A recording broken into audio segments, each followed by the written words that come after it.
Hey guys, it's Onscreen Offscreen. We're back again.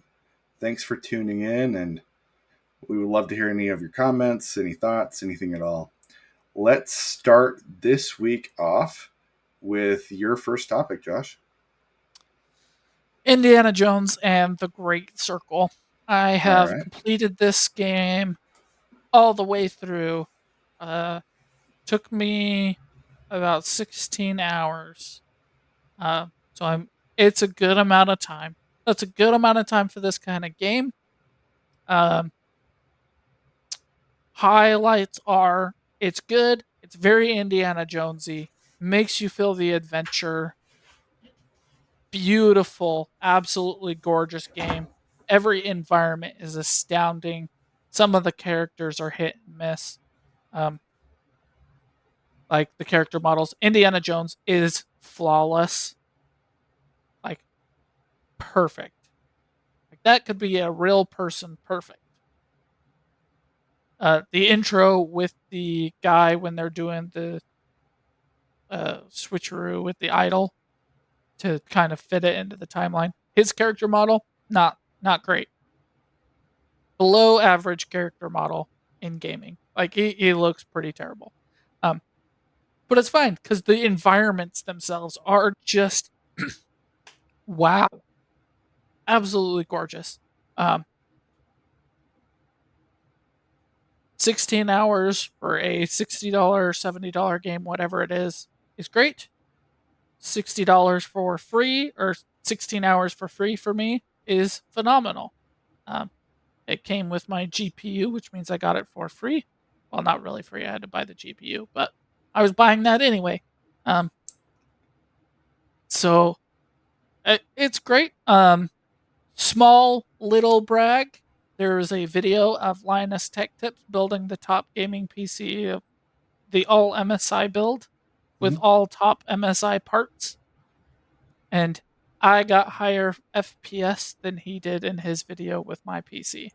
That's awesome. Now, full disclosure, his PC build was when the game was fresh out, and mine had been a couple of patches in. So there's definitely been some optimizations. And his PC build is still better than mine. He had a 4090 in it. I only have a 4070. But still Do, felt pretty good do you have the that 70 or I, the I TI? outperformed the TI Super. Okay. Um, Still felt pretty good. Here's my down marks on the game. Okay. The puzzles are excruciatingly easy. So terribly easy. I did not struggle a single time, and no puzzle took me longer than 2 minutes to complete. Solved in my head in like half a second, but there's just some things that you have to do to complete it. And anyway, it's that's my first down mark. My second down mark is uh it does the thing in the first part of the game. I'm happy I saw it go away in the second half of the game, but it really bothers me, and I talked about this in my solo episode when in Uncharted or Indiana Jones or something like this, where you have to go through this process of solving a puzzle and platforming to get to an area just to have the bad guys already there. Because I'm like, why didn't I just go in the same way they came in? Why did I go through this process of solving 12 puzzles, swinging on my whip across a ravine that could have killed me, almost falling into all these traps just to have you already there? Gosh, that bothers the crap in me. That bothers me a lot in these games. This one does it in the first part of the game. They don't do it in the second part of the game, thank goodness. That's good. Um, my last down mark on this game is there's a section of the game where you have to get from point A to point B in a boat, and the controls for the boat are terrible. Okay. They bother the heck out of me so much. Um, you have to press forward to go forward and press back on your joystick to go back. And instead of having like your trigger be your accelerator and your right thumbstick be your steering, like it should be. Um, it just how it made it like when you were trying to like maneuver, just like terrible. Like if this was a boat, I could turn the thing and accelerate without having to accelerate and turn at the same time. You dumb. Anyway, uh, did not understand that choice at all. Uh, but back to biggest thing. The ending set pieces are amazing. The game is gorgeous all the way through, but you have a moment when Indiana Jones is fighting a Nazi Japanese, or a Japanese, not a Nazi, a Japanese soldier Mhm. on the wing of a fighter plane while he is jumping from his biplane to their fighter plane, and it's gorgeous. And that whole like Shanghai part is so beautiful. It's amazing. And they end it with that little Indiana Jonesy set piece, and it's my favorite part of the game. Uh, Another quick shout out: there's a part where they're on a battleship on top of Mount Everest, or not on top of the Alps.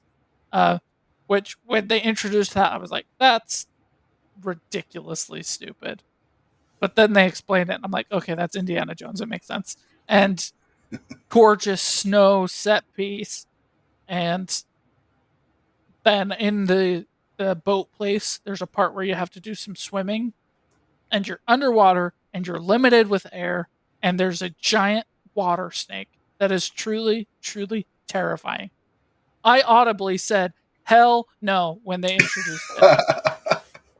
I was like, "Oh, hell no. I'm not I hate snakes, people. I'm terrified of them. The greatest news I got when I moved to Hawaii was that Hawaii has no snakes. At all? None. No That's snakes. crazy. The Hawaii has no indigenous life. The only life that is in Hawaii is stuff that has been brought. Wow. And I so had no there idea. are no snakes in Hawaii. It's amazing. I love it because it's the perfect space for snakes. Let me tell you. Uh, I hate snakes. And so when I saw this giant freaking snake, I was like, hell no. And then it gets to the part where you fight the snake, and it's not stupid.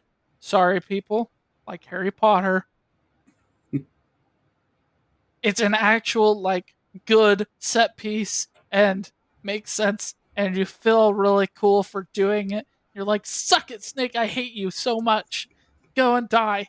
Um, so those overall, it's an 8.5 out of 10. It is so good. I don't think that this is a game that I will be revisiting. It's not quite so good. Um, but man, uh, for no other reason than seeing those gorgeous set pieces, everybody should play this game, and nobody has an excuse because all the puzzles and controls are so easy. Yeah, it's a very fun game. I really like it. And you're right, Indiana Jones, the character creation and the guy who voiced it, it's insane. Like it's just so impressive. I have a weird problem with this game that I don't understand. So I have a 3080 in my system. Good graphics card, really solid. They recommend a 4070 Ti for ultra graphics, what you have. I have to go down to high with it, which still looks gorgeous. It still looks beautiful. Not a big deal, Yeah. right? But I'll play and I start off at like 60, 70 frames per second. And then as I play, it just gets smaller and smaller and smaller. And it doesn't look like my CPU is getting pushed or graphics card, but it happens every single time. I was When was the curious last about time you this played? uh 2 or 3 days ago. Same problem happened. Okay. Um I was curious, so I literally just pulled up the game and let it sit there. Didn't play it at all. Was curious if it would happen. Didn't want any kind of load issue. The exact same thing happened. I started about 75-ish frames per second, and then I came back about an hour later, just looked at the screen, to see what we were at, and I was down to 17 to 20, and I Okay. don't know why. It's a weird problem, but it doesn't mean it's not a great game. It is a great game. It's fantastic. I really have had a lot of fun with it so far. It just minimizes how much I can actually play it significantly.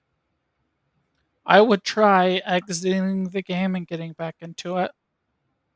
Like, I mean, literally launch the game, let it load into it, then exit, then get into it, and then play it.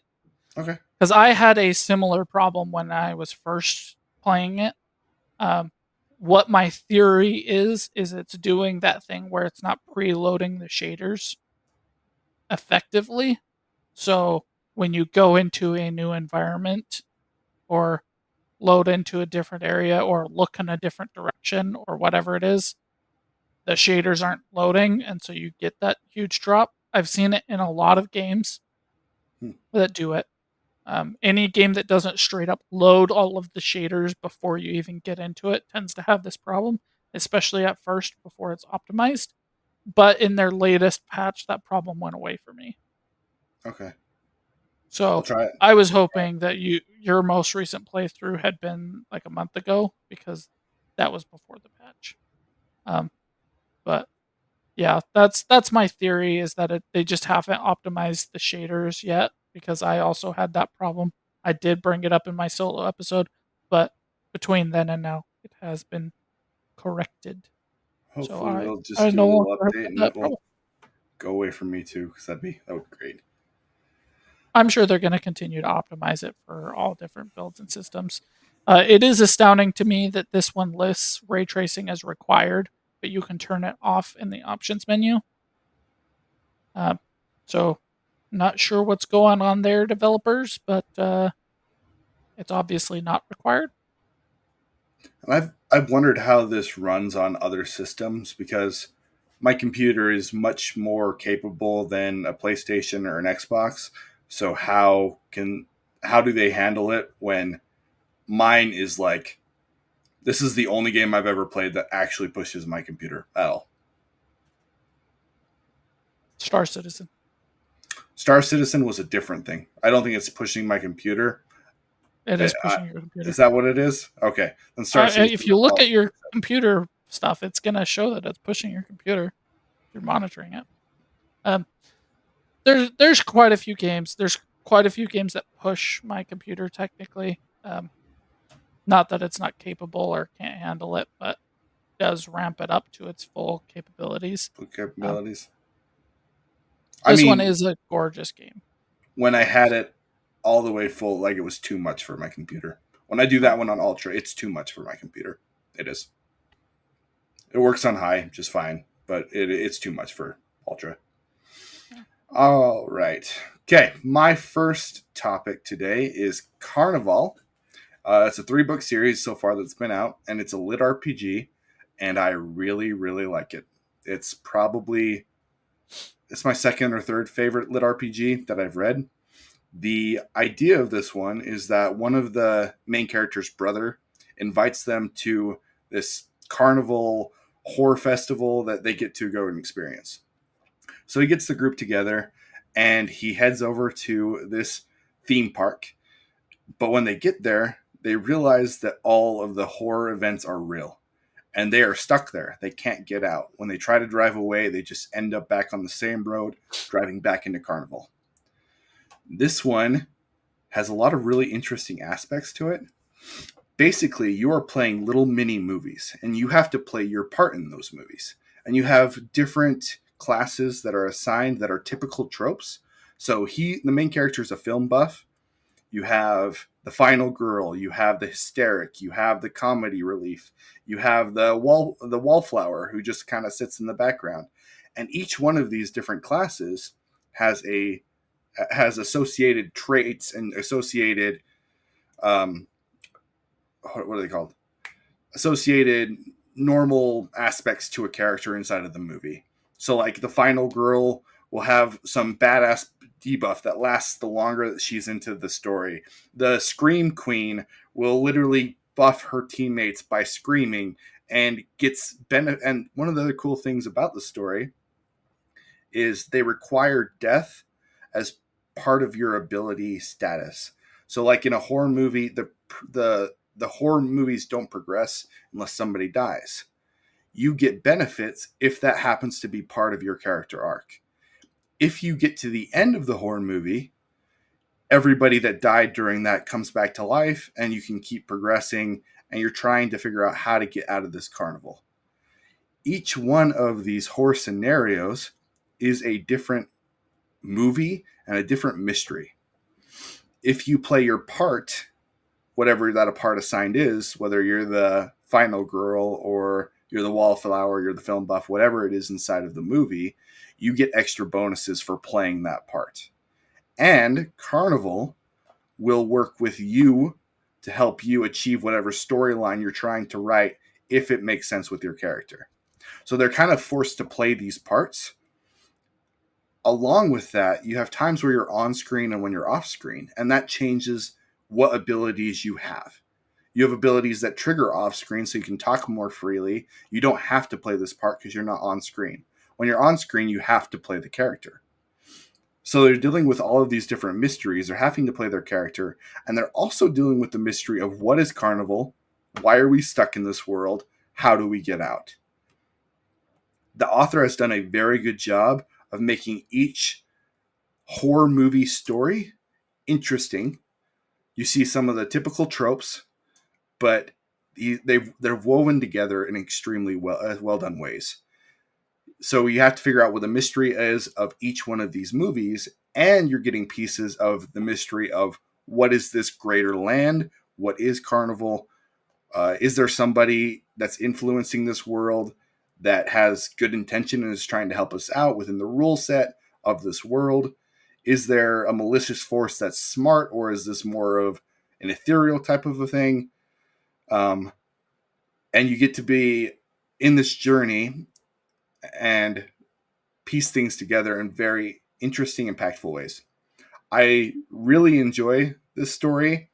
The weaknesses of it to me are the side characters, because every character kind of just feels the same. It's something that he should really work on. You don't get a lot of a different voice when you're listening to Angela versus Arthur versus the main character. The voice sounds kind of the same. Are The you reading or listening to? listening to it, Is it the narrator or is it the author? it's the author. The writing sounds very similar. It doesn't feel like this is a very unique individual. It's the weakest part of the book. Okay. Um, but the world itself is very fascinating. The mystery is really well done, and the character types and their tropes and how they act differently depending on how they develop their character, how that is different, and how they interact with each other is very, very, very well done and highly enjoyable. Cool. That is interesting enough. I'm going to put it on my list, but not interesting enough that it's going to go to the top. That is totally fair, man. It's worth checking out, especially if you like lit RPGs. All right, that is my topic one. What is your topic two? Day of the Jackal Season 1. Okay, let's get to it. Just talked about it in our last episode. Uh, did you know that there was an old Day of the Jackal? No. I did not. And between the first section of the show, so I watched all but the last 3 episodes, I don't even know what and this then is. I What is the waited. show? Okay, so we've talked about it. Have Eddie we? Redmayne in his chosen role. We talked about it in our last record. I am Uh, completely spacing. Sorry. Let me look at this. oh, Jog my memory. okay, okay. So there's an old Day of the Jackal apparently, and there was a TikTok I saw that was a shot for shot, side by side Oh, comparison of the old one and the new one, specifically the scene where Eddie Redmayne is shooting the watermelon. And holy crap, it is astounding that they went through the detail to get it frame accurate. It's not like a similar scene, it is frame accurate. that's really cool. Frame by, and it's really cool. And so between last record and this one, I finally watched the last 3 episodes and they delivered. I originally thought this was going to be a standalone 1 season show. I found out between those times that it wasn't going to be that, and I was like, oh no, don't drag this out. Just answer the questions. Let's move on. But they developed it so perfectly in those last 3 episodes. I am still excited for a season 2. My attitude towards it has completely flipped. They did it amazingly, and they delivered amazingly, and they did exactly what I wanted them to do with the hitman. So Eddie Redmayne plays a hitman, and uh, talked about it before. He has this way of acting that shows perfectly when he's in hitman mode versus when he's in husband mode, and you can tell just by the way he says "I love you," and that's astounding that he is doing that as an actor. And what a great choice for this show! And you see him really start to break as a person through these last 3 episodes, and I cannot praise this show enough. It is fantastic. It is so, so, so good. It is, in comparison, I am enjoying it more than the John Krasinski Jack Ryan show, Okay. but not quite as much as I enjoyed Terminal List. Okay. That's still That's really it good. falls right in between those. I love Jack Ryan. I love, love, love Terminal List. So it's just right in the middle of those. And oh, it's so cool. It's such a good Hitman story. It's so the amount of time that you spend with a character not talking and still be intrigued is fantastic. That's hard to do. It's so good. Uh I cannot encourage you to watch this show more. I will have to get Peacock, and because that's what's on, right? Yeah. Yeah, I'll have to get Peacock and try it because that I like Eddie Redmayne, and you don't glow about things like this very often, so I got to try it out. I do not normally I'm a very much like it's good not great kind of attitude. There are very few things that make the higher than an 8 on when I rank things. Most things fall between a 4 and an 8. And so, just for everybody who's listening, the way I rate things is 10 is it's absolutely perfect, which only one thing is, and that's the Princess Bride. Nothing else is perfect. 1 is it's the worst thing ever. There is no redeeming qualities about it at all. And 5 is my average. For most people, I feel like 7 is an average, Yeah. or not average. 5 is exactly mediocre. So Okay. to me, this is Black Panther. Okay. Just the most mediocre thing you could possibly create is a 5. Black Panther. Black Completely. Panther, right? So that's where my range falls. Very few things make it higher than an 8. Very few things fall between a 1 and a 2 because usually I can find something redeeming about it, or I can find something that somebody else might enjoy even if I don't. But So, like, The Last Jedi is your least favorite movie. Do you give it a 2 because some of the visuals in that negative a are pretty thousand, amazing? Okay. negative a thousand. Even though that little bit is redeeming of some kind. Okay, negative 998 because Okay. the visuals of the jump is gorgeous. It's very cool. It is. The visuals and the fight between Luke and Kylo on the Salt planet is really good. It's not quite as good as the hyperspace jump, but it's very very good visually speaking. Sound Yes. quality in the Last Jedi is pretty good. It is. Uh, But that's it. but that's it. But it gets negative 10 million points because it literally, sorry for my language, shits all over my childhood favorite characters of all time. So what would So be a 1 in your, like, is Ted a 1? Ted's a 3. Okay. Okay. Can you think of a 1? Not off the top of my head, no. Oh, okay. Okay. Um, if I can think of one, I can get back to you. But like, Ted is a show that I can say, this is not for me. I will never enjoy this comedy. I will never enjoy these characters. But I can see where some other people are coming from, Okay. especially when I see it in just tidbits. Like there's the scene with Liam Neeson buying Lucky Charms, and I can say I can see where somebody can enjoy that. Okay. It's just not my thing. So for me, it's a 3 because Fair it's enough. it's terrible to me, but I can see enough in it that I can see other people enjoying it. Okay. That makes sense. What's a 7 to you? A 7. Hold on. Please hold. Let me pull up a reference sheet of movies for me. Bones is a 7 in a show Okay. as a show. Let me.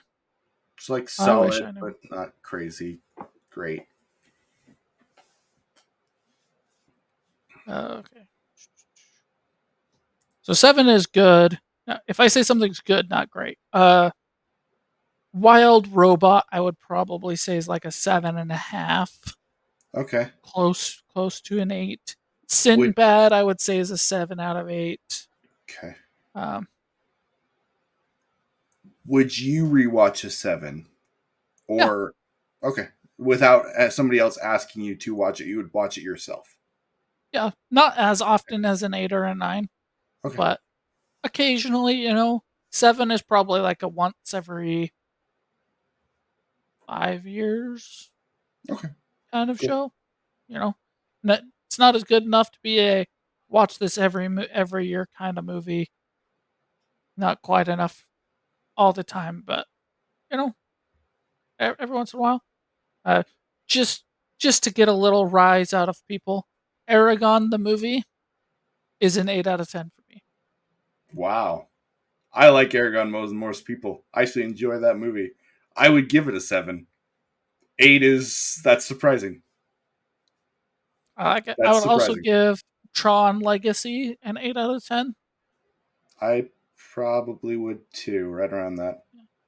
I think here we go. Okay, so an 8 out of 10 is chick flicks. Is what? Chick Oh, flicks. chick flicks. Okay, okay, okay. What women want. How to Lose a Guy in 10 Days. That's an exception of one. Actually, that one's better than most. But like that kind of movie Yeah, is a 7 out of 10. It's good. It's not great. Every time you watch them, you enjoy them. They're not perfect, but but they're just can't get enjoyable. too mad at them. They're just good. Okay, Um, cool. so that's where I'd kind of put that for my list. So that's just to give people kind of context of when I say this is a 4 out of 10 or a 5 out of 10. That's kind of where I'm talking about is like Day of the Jackal would be like a 8.5. Okay. So close to a 9. Because I would put Terminal List as like a 9, 9.5, and 7.5. I would put Jack Ryan as a 7 out of 10 because some of the episodes are like 9 out of 10s and others are like 5 out of 10s. I would put I'd put like a 7.5 for Jack Ryan, but pretty Yeah, close. right around that range, sure. Um, Yeah, so Day of the Jackal is just better than that, but which is not quite great. as good as Terminal List. So That's awesome. What about if that's you where I put that. added what is that one called? The really really big dude goes to a small town to solve the crime. Very similar show to Reacher. this. Yes, season Season one of 1 would be Reacher. a 9 out of 10. Season 2 would be a 5 out of 10. Oh, okay, okay. I would do like a I was 9 and very down probably on season 2. I'd probably give like 6.5 or a 7 to season 2. I still really liked it, but not Yeah. nearly as good as season 1. It wasn't bad, but I would rewatch season 1 and I would stop. I would not continue on to season 2. That's a good point. Cool. So it's 5 out of 10. It's there, I've got no big problems with it. I've got no big complaints about it. It's just mediocre. Okay. It's fine. So 5 out of 10. Maybe All right. 5.5 because I do think it's better than Black Panther, but right in that area. Yeah, that's funny. I probably wouldn't rewatch it either. So 6.5 seems pretty fair because I enjoyed Okay. it. I had a good time. Um, my next topic, I finished Hollow Knight. I have no Verdict. problems with this game. Literally no Okay. problems. I can't say that I have an issue with it. I think it is a very well made game. I think it's very pretty. But I also really did not have that much fun, which Okay. is pretty damning to say, I feel like, about a game. I wanted to just enjoy what I was doing more. And honestly, it felt like I was getting through it so that I could talk about it for this podcast. It's challenging. It's got a good challenge rating. Some of the bosses are very well done, but I just didn't have that much fun, which is really, it's disappointing to me because it's not like I can say this is a crappy game because of this, or like Sekiro, I think the hitboxes are a little bit off. You completely disagree with me, but I do. I don't think that with Hollow Knight. I think the rules of the game are very well followed. I just didn't have that much fun, which sucks. That's okay. It's not going to be for everyone. Hollow Knight is not a game that I think everybody should play. Uh, it's not for everyone, Yeah. but that's okay. I You think Hollow Knight does a good job with progression, honestly. Uh, I think we talked about this last time, and it made me think about this. Like the dash, I think it being unlocked later is good because of the way that it accesses new areas. Um, so like I think that game does a phenomenal job of progressing the character. Um, no, it's not the strongest storytelling thing, but to me, it's a fun challenge. Right, that's the enjoyment of it. Is it's a fun challenge. Um, but that's okay. Oh, it's not going to hit for everyone. Um, yeah, I think that we're probably the exact opposite if we were to talk about like Little Nightmares. probably. Right. I think you would be really high on Little Nightmares, and I'm very much on the I didn't really like have too much fun with it or find it that challenging, but it was I'm glad I did it at least once kind of thing. Yeah. If Little Nightmares 3 was fully confirmed, it would have been in my running for most anticipated It game. is. Is it? Oh, It is it's in my confirmed. running for most anticipated game then. I saw rumors. I didn't see any confirmation. It, I'm it's on a list of confirmed 2025 stuff. oh cool. I'm very very very excited for Little Nightmares 3. But you're right. It would be kind of the same. And the most disappointing thing to me is like I can't. It's not. It's a good game. It is a good game, and I wanted to enjoy it more. And I was so disappointed that I just didn't. Could it have been expectations? I don't Did think I and the rest of the world just spend so much time hyping it up so that when you finally played it in 2024, years after it came out, that you were just like, it's just not that enjoyable to me? maybe I really don't know. I've thought about why it is that I just didn't love it, and I don't have a good reason, which is lame. It's lame. Like it bugs No, me that's that I fine. don't have a good reason why I just didn't love it because it has it's good exploration. I did find the dark levels where you're trying to get through to get those pieces. I found those just frustrating. I really didn't like those at all. So one part of the game I just didn't enjoy. But other than that, great level design. Um, the powers and progression to be able to go to new areas is very good. You have to be we have to be clever with some of the ways that you traverse the world. The enemy design is changing all the time. That's interesting. They have a good fast travel system. There's a lot of great things about it. I hope I love Silksong. I really, really hope I love Silksong. But I didn't love Hollow Knight. So, how would you rate Hollow Knight on a scale of 1 to 10 for you? It's hard on a personal enjoyment, like a 5. I really didn't think it was great. Um, on a quality of game, it is an 8. Okay, that's fair. I would Yeah, rate it as like an 8 out of 10. 8.5. yeah, it's Yeah, very good, very high quality game. yeah. Okay, man. It's What is? it's really Oh, go good. ahead.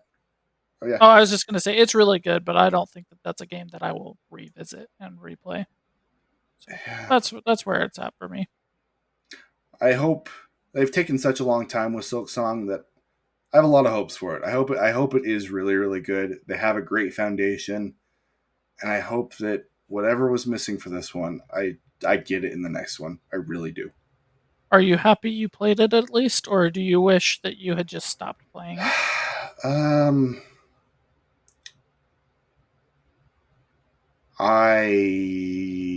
I don't know, to be completely honest. I Okay. really there are some great parts of that game, but I really just didn't have that much fun with it. Um, if I could just give the powers and just go straight to the bosses, that would probably raise my enjoyment because I enjoyed the boss fights. Yeah, I don't know. I don't know. Um, yeah, anyway, I hope Silk Song is more enjoyable to me. I'm excited to see where it goes. I hope it's better than Hollow Knight 2 because I do think it's a little overrated as a game. Uh, it was not so enjoyable to me that I went and did the bonus content. You It just was went just through. really enjoyable. When I beat the final boss, I was like, okay, that was good. I enjoyed that. I'm done. I'm done. Cool. So, Cool. Cool. Cool. All right. What is your next one?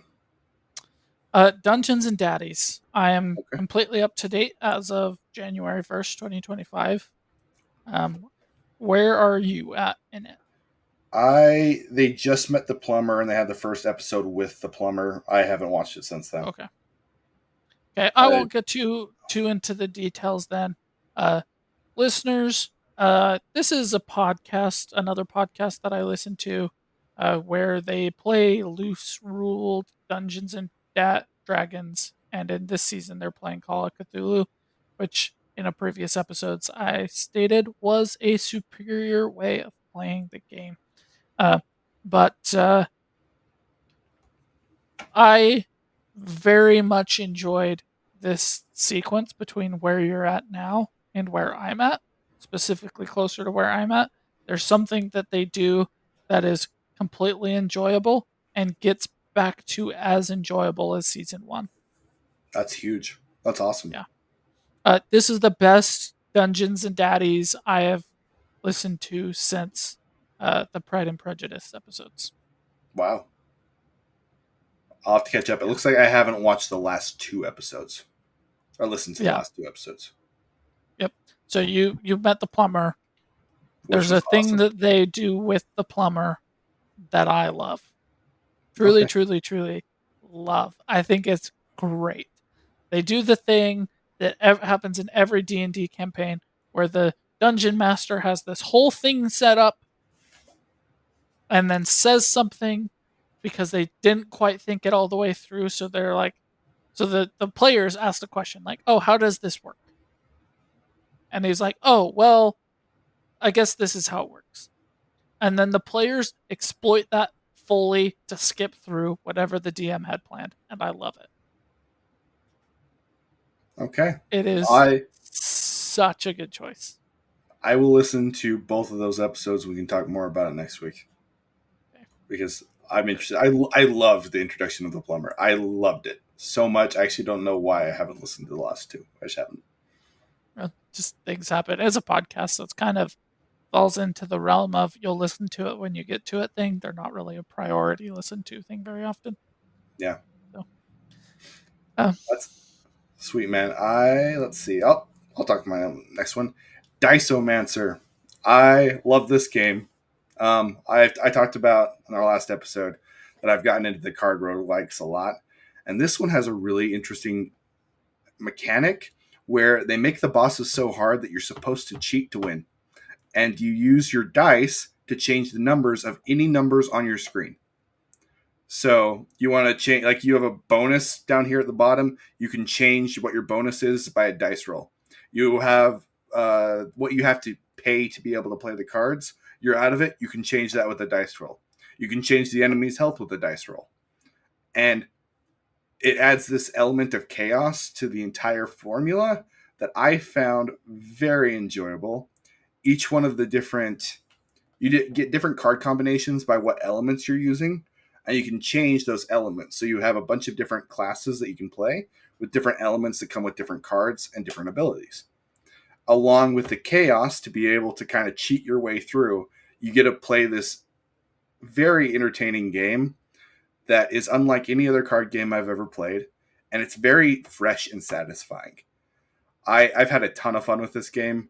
I will keep playing this game. It's got a good challenge rating. It, because of the cheating mechanic, it has a lot of freshness to it. It has a lot of just different ways to play that I really really like. It is a game that you probably haven't heard of, listeners, but if you like this kind of game, you should try it. It's interesting enough. I will probably give it a shot. Yeah, log in and see what you can. The one problem I have with the game is there is one class that is just better than everything else by far. Darn it. Like, it's not even close.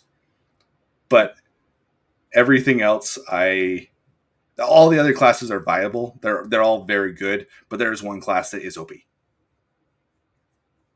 But So it's other like than the that, Stealth you Archer in enjoy it. Skyrim. Yes, you have that one class where it's a fire based class and you get rage, and the way that that one happens is you get hit and you don't get take the damage till the next turn, but you can just keep putting off that damage, so you never really take it. So you can just womp anything. It's the one class that it's OP. It is. But other than that, really really really like the game. It's a lot of fun. Okay. Cool, cool, cool. All right, man. What is your next one? Actually, let's go through your next two. Okay. This one's just a really quick one. UFO 50. It is a game I bought because of the previous topic I did, Dungeons and Daddies. Uh, I subscribed to the Dungeons and Daddies Patreon, and they were raving about this game because they played it on their Steam Decks. And let me tell you, it is the perfect Steam Deck game because it is 50 games. Oh, I've It heard is of this. 50 old fashioned pixel art puzzle games that are really, really challenging, at least so far. I've only played like 10 of them. I haven't beaten a single one. Um, but it's great. You load it up on your Steam Deck, you turn on your show that you've seen 1,000 times before, and you just enjoy it. And that's just what it is. Um, it's not a game that I'm like, man, I really, really want to play this game all the time, but it got me to pull out my Steam Deck again. Got me to use it. So credit to it. That's it's great for what it is, and It that's looks what like I a lot think of it fun. is. Yeah. It looks like a lot of fun. Yeah. Cool. Nice. I do want to play that one sometime. Um, you should play Diceomancer on your Steam Deck because that would also be a great one. Start a show and just play it. It'd be a ton of fun. All right, what's your next one? My next one is Gladiator 2. I am so interested in what you think about this movie. So Have you interested. seen it? No, I have not. Okay. You can spoil the crap out of it. I don't care. I really want to know what you think. I hold on. Please hold, audience. IMDb has rated it a 6.7 out of 10. Rotten Tomatoes has it as a 71%. Okay. Metacritic has it at a 64%. If I go into the Rotten Tomatoes, I want to know what the audience score is. They've rated it at an 82%. I have a question. Okay. Why Pedro Pascal? I genuinely don't know. I don't know either, because this movie sucked. This movie sucked. Here is the plot of Gladiator II. Okay. What if we did an alternative version where he lives? Really? I didn't know that. Okay. That's the basic premise. All right. That's literally it. This guy is a soldier in the army, but in this version, he's the enemy of the Romans. Uh, but then you find out he's not the enemy of the Roman. He actually is a Roman.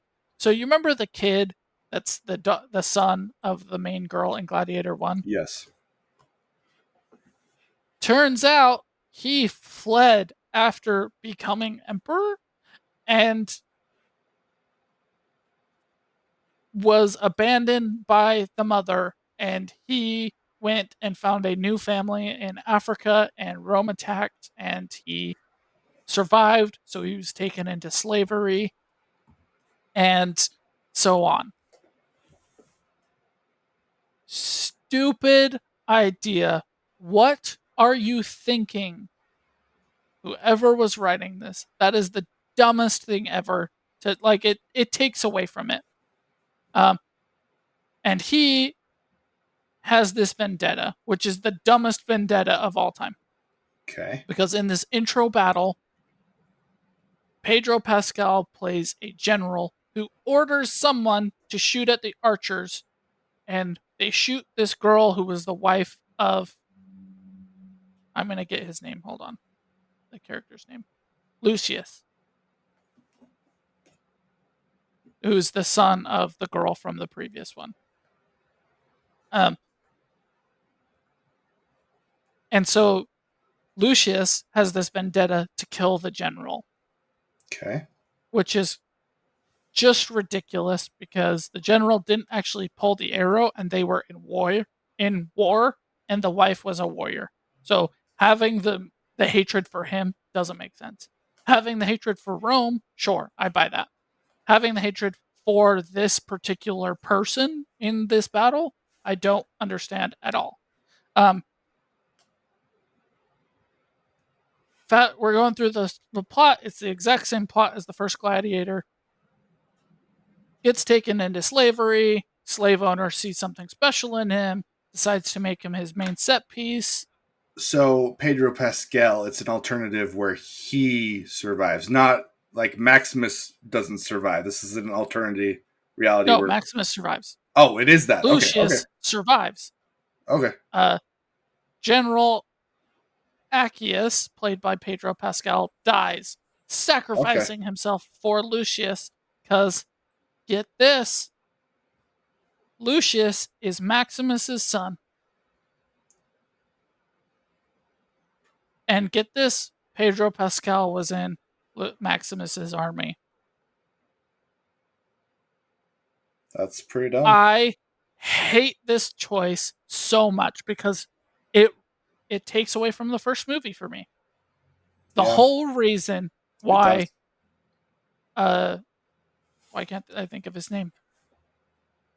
Russell Crowe, Russell Maximus, Crowe was willing to die in the end was to go back and be with his family. to be with his wife. That's If he kind had of the family that was alive, he would have fought to be alive. Having Lucius be his son is is stupid. stupid. It is a terrible choice. That is a terrible choice. Having Lucius flee after he would have been crowned emperor because he would be the only surviving heir in that line is also stupid. Having them undo the fact that Maximus sacrificed his life to restore the Republic and the Senate is also stupid. Why are there emperors again? And then there's this plot. Okay. Made all bad decisions too. Okay. I get it. So in Gladiator 1, you have the slave owner who is trying to gain wealth and power through the Gladiator games. Mhm. No problems with that. Happened all the time in history. In this one, played by Denzel Washington. He's the slave owner who was a gladiator who fought for freedom, who gained wealth, who becomes emperor. Are you serious? Yep, he becomes emperor. He is not even a high-ranking Roman in this. He's like he's wealthy for his part of Rome that he kind of has control over, like in the first one. He has no influence whatsoever, and he plays political games and becomes emperor, and then kills the other two emperors, and then tries to kill Lucius because Lucius raises an army, which Lucius doesn't raise an army. Pedro Pascal's character raises an army before he gets killed. It's I hate this movie. I hate this movie. Oh, that's so Like dumb. I That's do so not dumb. understand why so many people are liking it other than Pedro Pascal, which I also just don't get. He's I a mean, fine actor. I don't get the obsession with him recently. I've only seen the trailers. I do think Pedro Pascal's a good actor. He's a little overrated, but he's good. Yeah, The boat battles look like they're pretty sweet. Is the I do. action, at least in this movie, just awesome? Could that be Yeah, what's raising absolutely. it? Yeah, Okay, it's probably because it's awesome action. yeah. I bet that's The where the set rating comes pieces and from. the action is really good. Yep, It's that's a it. it's a 2 out of 10 because it has redeeming qualities, right? Not every piece of this is terrible. Uh, right? Not even every story piece is terrible, right? Like I'm not against a gladiator coming back and fighting for his freedom, but that's what this movie should have been. It should have been about a gladiator who was not related to the first movie in any way, was rising up to fight for his freedom through the gladiator games, and just had epic set pieces. And yeah, have the storyline where Denzel Washington is trying to gain some fame and power through the Gladiator games, sure. But making him emperor is a It's stupid stupid. choice. That's a And stupid choice. making him uh, it was not great. Like I I'm at a loss for words on why people like this movie so much. Like I said, the fan score is 82%. That's pretty freaking good. Especially for a sequel to something that is this beloved. I just I don't get it. People, whoever's listening to this, have you seen Gladiator 2? Why? Explain it to me, please. I would love to hear somebody's perspective on why this is a good movie because to me, every single major plot point is stupid and it just gets worse throughout the movie. That's Like too the bad, man. reveal where Lucius is Maximus's son is the stupidest part to me. It is the absolute stupidest. And I looked it up after. I was so curious. I was like, how did they get away with that? How's that possible? And it's because in the first one, it is explained that the boy's Lucius's father is someone who shares the name of Maximus, which I always took to be his brother or cousin, right? Who probably died in battle or something, right? If that kid is Maximus's son, there's no way Maximus accepts death in the end. No, he doesn't. And It's there's no way all the like the whole first movie is completely different based on that information because the lady would have been way more invested in Maximus. Um, Probably would have felt bitter towards Maximus for abandoning them because apparently that's what he did. And like, why didn't Maximus marry that girl instead of his actual wife? And I know somebody's gonna come out here and be like, "Well, Maximus didn't know. Maximus didn't know that he slept with this lady, and 9 months later she had a son and didn't know it was his. That's your claim in ancient Rome? Like, It's stupid. sorry, no, there would be questions. I And you would fight differently in front of your. I would think you'd fight differently in front of your kid. So the entire ending sequence of Gladiator would you would react differently. yeah, I like I think. said, it if it doesn't ruin the first one, it definitely changes the perspective of it, and I hate that. I love Gladiator 1. It's fantastic. It's a great, great, great, great, great movie. It's a wonderful movie. That's too bad, honestly, man. Is it worth? Is it worth even watching? Like, is it worth my time to even watch this movie? I want you to watch it because I want you to form your opinion about it and Okay. yell at me for it. Because it Okay. could be that I'm being overly harsh on it. Okay. It is entirely possible that that's the case. Like I said, I would love for somebody to come and tell me why this is a good movie and talk to me about it. I Because will watch it I don't see and it. see. I don't see it. I would like to see it. I would like to You enjoy just don't. Gladiator. I just don't. Okay. All right. My next topic is one that we probably share. Yep. The final of Epic. I really, really liked the final of Epic, and we disagree. We've talked about it a little bit off screen on the Hold 'Em Down song. I think Hold 'Em Down is so well written. You've had major boss fights. You've had like famine and pestilence. You've had gods causing problems.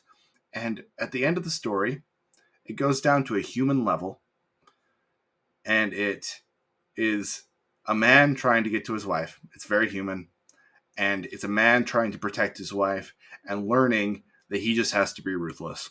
And he comes in and he hears that these men are going to rape his wife, and he is done being timid. He is done being kind. He is going to be ruthless. It is the end. And it makes you hate this guy. It is musically incredibly well done. I think it's a great song. I think it's one of the best villain songs literally ever written. And I was surprised listening to it that you didn't like this song. To be completely honest, I was shocked because I think it is insanely well written. Okay.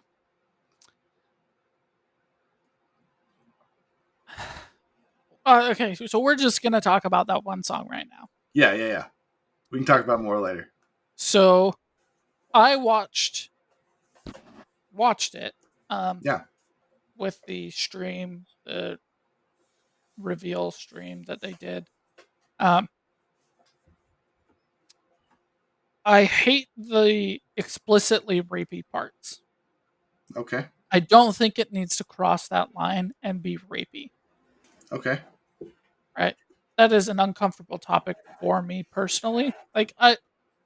It's a terrible thing that happens out in the world.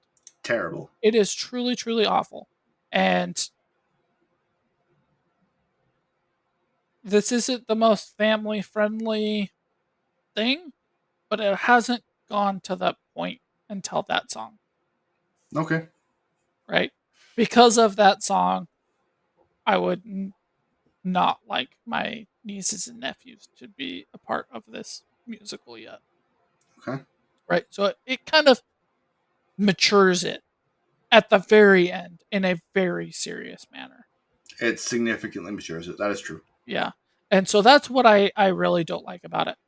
So my background is like I've not raped anybody or been raped, but like I was forced to, and I've talked about this to you previously, in my 10th grade English class, every single book my English teacher made me read was about a girl getting raped, right? It made it, while that is a valuable experience once, I was having to go through it over and over again, which I think is terrible teaching.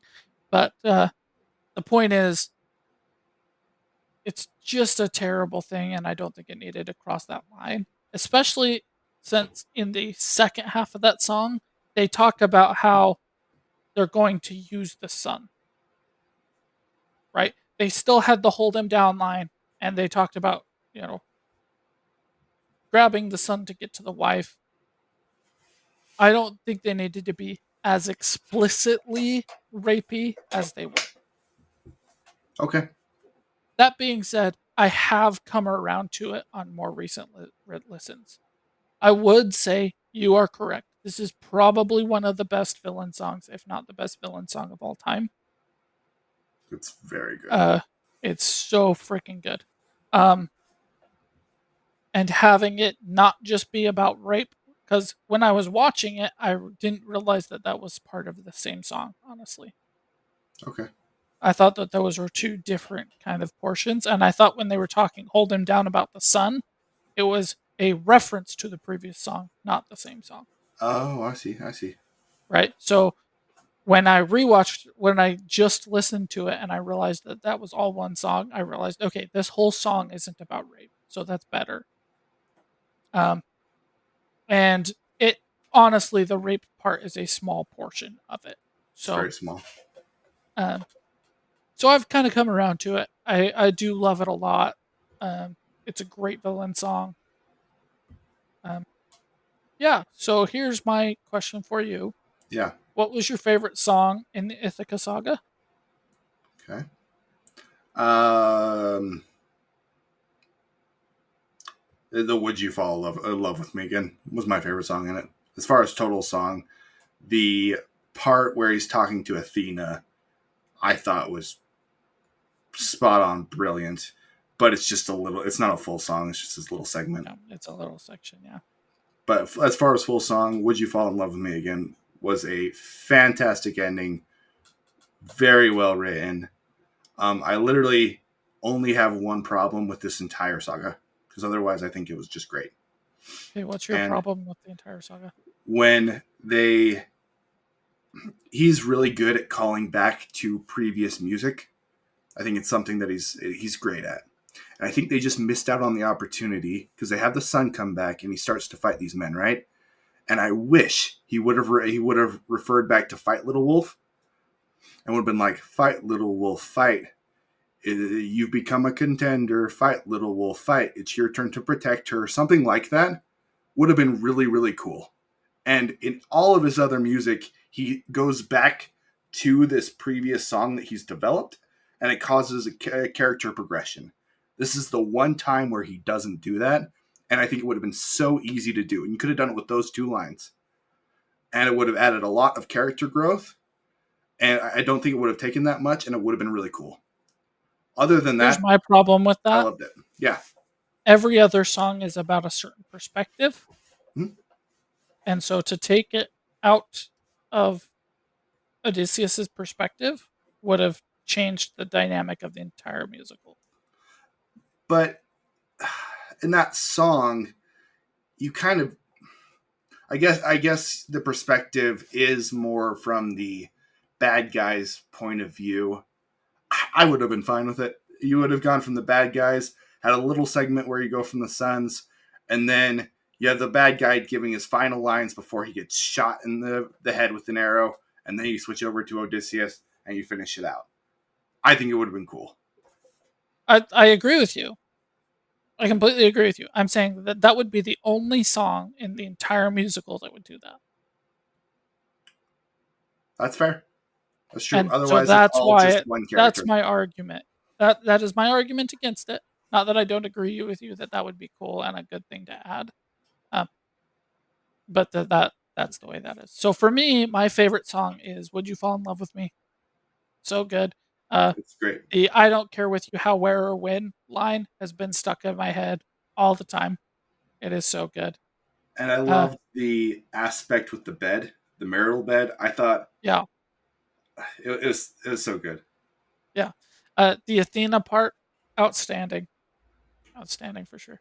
My favorite part about this though was the musical reference to Odysseus being the Cyclops. That was really cool. Uh, so I don't know how many people or if you necessarily noticed this, but in the Cyclops killing song, there's this thud, boom. boom, boom of the Cyclops killing the the men.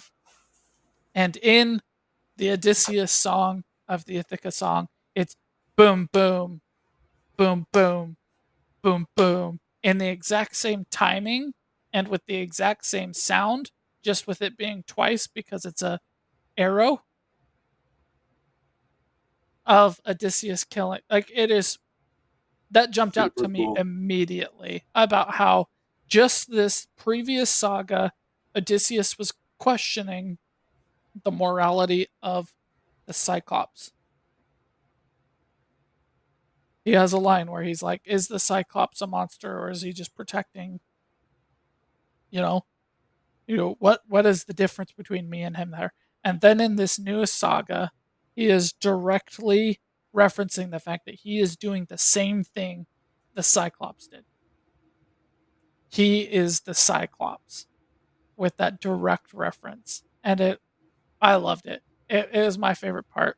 Um, I got into a discussion with the person who introduced me to Epic the Musical about favorite parts in the entire Epic the Musical. Mhm. You once said yours was the Cyclops saga. Is it still the Cyclops saga? As far as full sagas, yes. I think the Cyclops saga is every single song is brilliant. Um, but there's just so much good in this. I talked about Little Wolf. I've become a much bigger fan of that song than I was at the beginning. It's probably the one that's changed the most. It's the one that sticks in my head the most. I really like it a lot. Um, the God Game song is so good and such a good little part. Uh, I become more of a fan of the Vengeance Saga as I've re-listened to it, but it's great. The Underworld Saga, all three of those songs are fantastic, and I also love that in Underworld, his mom is the actual like um, what's the main guy's name? The guy Odysseus, who actually sings for him, George. George. It's actually his mom who's doing the singing, which I kind of think is a cool little side piece. But all of that's great. Monster's fantastic. Different Beast is still my favorite song in the entire thing. But Okay, it's just fair enough. it's fantastic. What about you?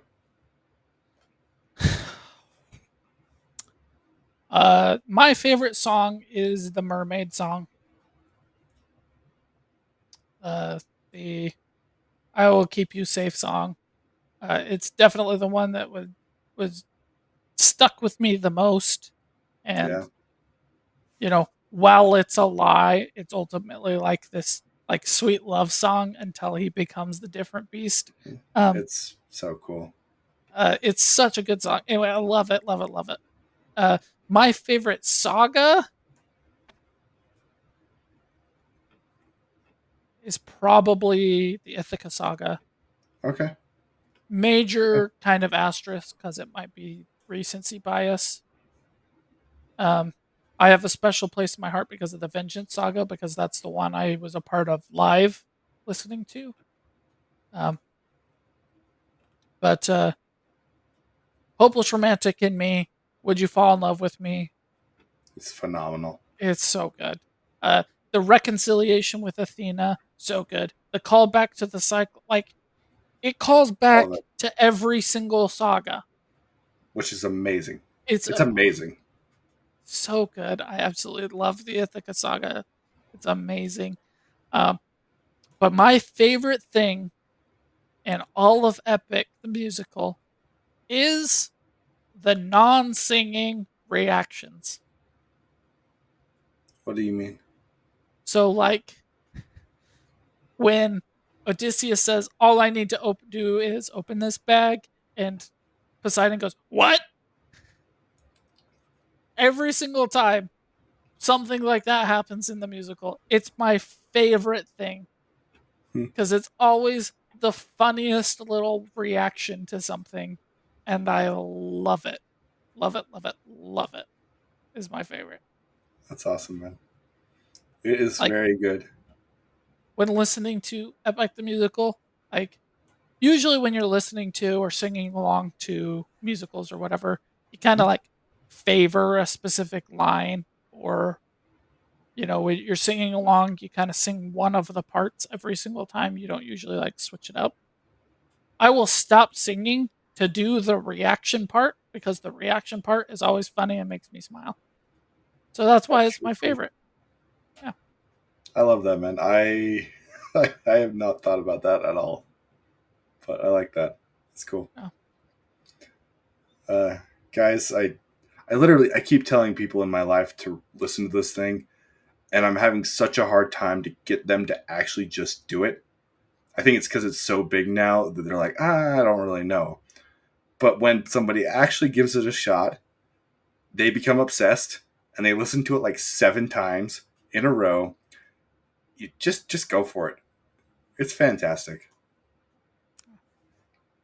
I'm very excited to see what happens next. There was, sort of is, words. I don't know how verified these are, but there's, I guess, rumored is the right word for it, 2 or 3 games in development, and George is in talks with a very high end producer, filmmaker, to make the movie version. I'm very excited to see what that all looks like. I'm not entirely sure what a game is going to look like, much less multiple games. Because musicals, the game, I've never seen really work. Have you? Either no. Yeah. Um, so we'll see. We will see. Yeah, I hope it I'm ends up being excited. something good because I hope there's a lot of promise. my prediction is correct. I hope that George is in talks with Crunchyroll and they're going to create the very first ever anime series musical. I hope you're right because that would be super cool. And I hope they use the same cast because it's a great cast. I That's love my. all of the voices. They're so good, and it's just a slam dunk. Just add really good animation, and that's really all you have to do. That's it. Yeah, that's it. Um, It'll be so good.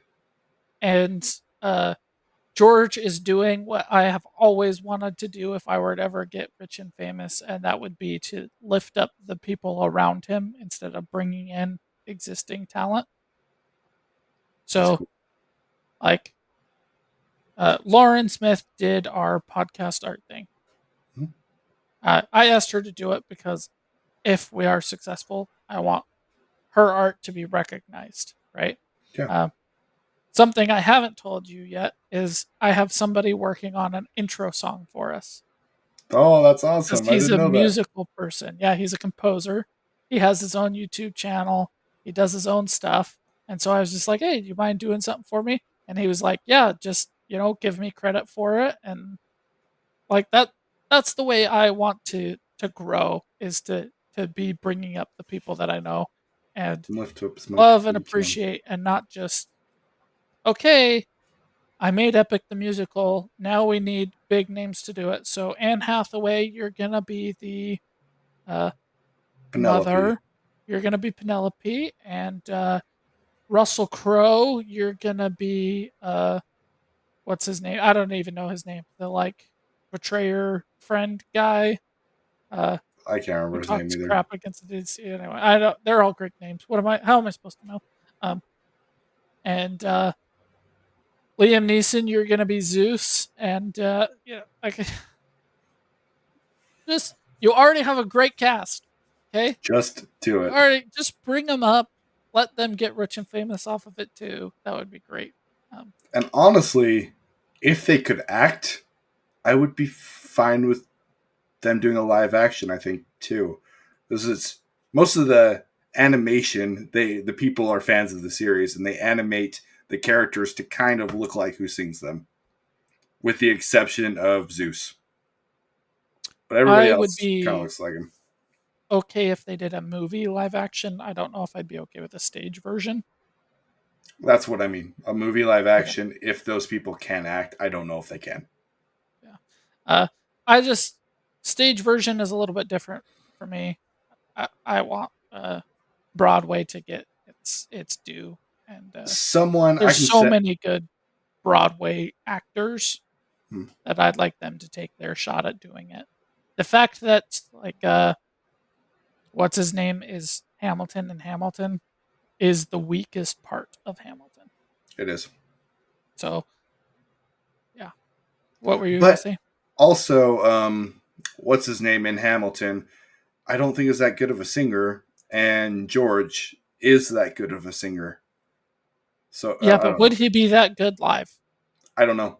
I don't know. Like we've had this argument before about Les Mis, about how they were tried, Yeah, right? And how it was difficult filming conditions. But I still believe 100% that if Les Mis had been filmed with real Broadway performers, it would not have been that bad. Um, yeah. I don't know. it takes a lot. I've got a lot of respect for Broadway performers because not only do they show that emotion and do it through difficult conditions, they Do do it it over and four over times a and over week again. or Yeah, 8 times a week or so yeah. it's I amazing. don't really I don't I don't trust their performances enough to be sold on them doing a stage production. Give them an audition, sure. Don't count them out on it. I'm not saying that they would for sure do a bad job, but when you're doing a live version of something like that, I want the absolute best cast, not the name cast. So It's fair enough. I audition. am interested if a stage production could work. I saw a fan made stage production of God Games, and it was actually quite good. So Well, give they're it a doing a possibility. stage. He's doing a stage version. Oh, he is? Okay, cool. That's part of the Cool. announcement. Yeah, there's 3 games, a movie, And a stage and show. or not necessarily a movie or a show. I think a show is the right way to go with how long it is. Um, each episode would just be a saga. I think that's the way to do it. Um, but there is a stage version being prepared. Cool. What that means, I don't know.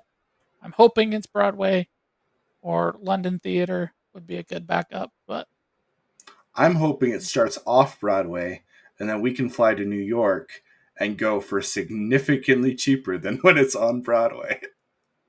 I hope it goes straight to Broadway and our podcast blows up because we are big supporters and our fans pay for us to go. Okay, I like that idea. Let's do that. Let's do Yeah, that. yeah, that's what I want.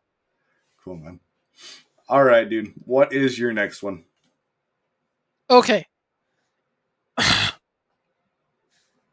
this is my number one. How could this not have been made? How could this not have been made? Yeah. So, Okay. In Your Eyes is a movie that is, yes, it was produced and made for one of these festivals, but it was Okay. not actually bought and produced fully. So it's free on YouTube. Okay. It's out there. Here's the premise. Um, these 2 characters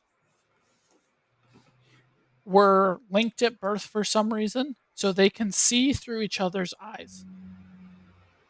So, like, I was seeing this scene on TikTok where she is having car troubles and a mechanic is trying to take advantage of her. And he is like, oh, no, that he's trying to take advantage of you. This is how he fixes it. And he walks her through fixing it through looking through her eyes. Hmm. That's cool. Like, pretty good, interesting idea. They've always been linked at birth. There's a scene where she is sledding as a child and the sled breaks, so she goes and plows into a tree. So he has a seizure and passes out in school, Okay. right? So they're linked, and it's never really explained why they're linked. They just are. But I thoroughly enjoyed this movie. This movie was an 8 out of 10. That high. Wow. And it's not in theaters and nobody knows about it and nobody talks about it, and I only found out about it because of this clip on TikTok that kept popping up like 3 or 4 times, and I was finally like, hey, what is this from? Let me see what this is. Where do I watch this? Oh, it's on YouTube. It's probably not that good. It It's just blew that you good. away. It is. I fully admit there's probably an asterisk on this too because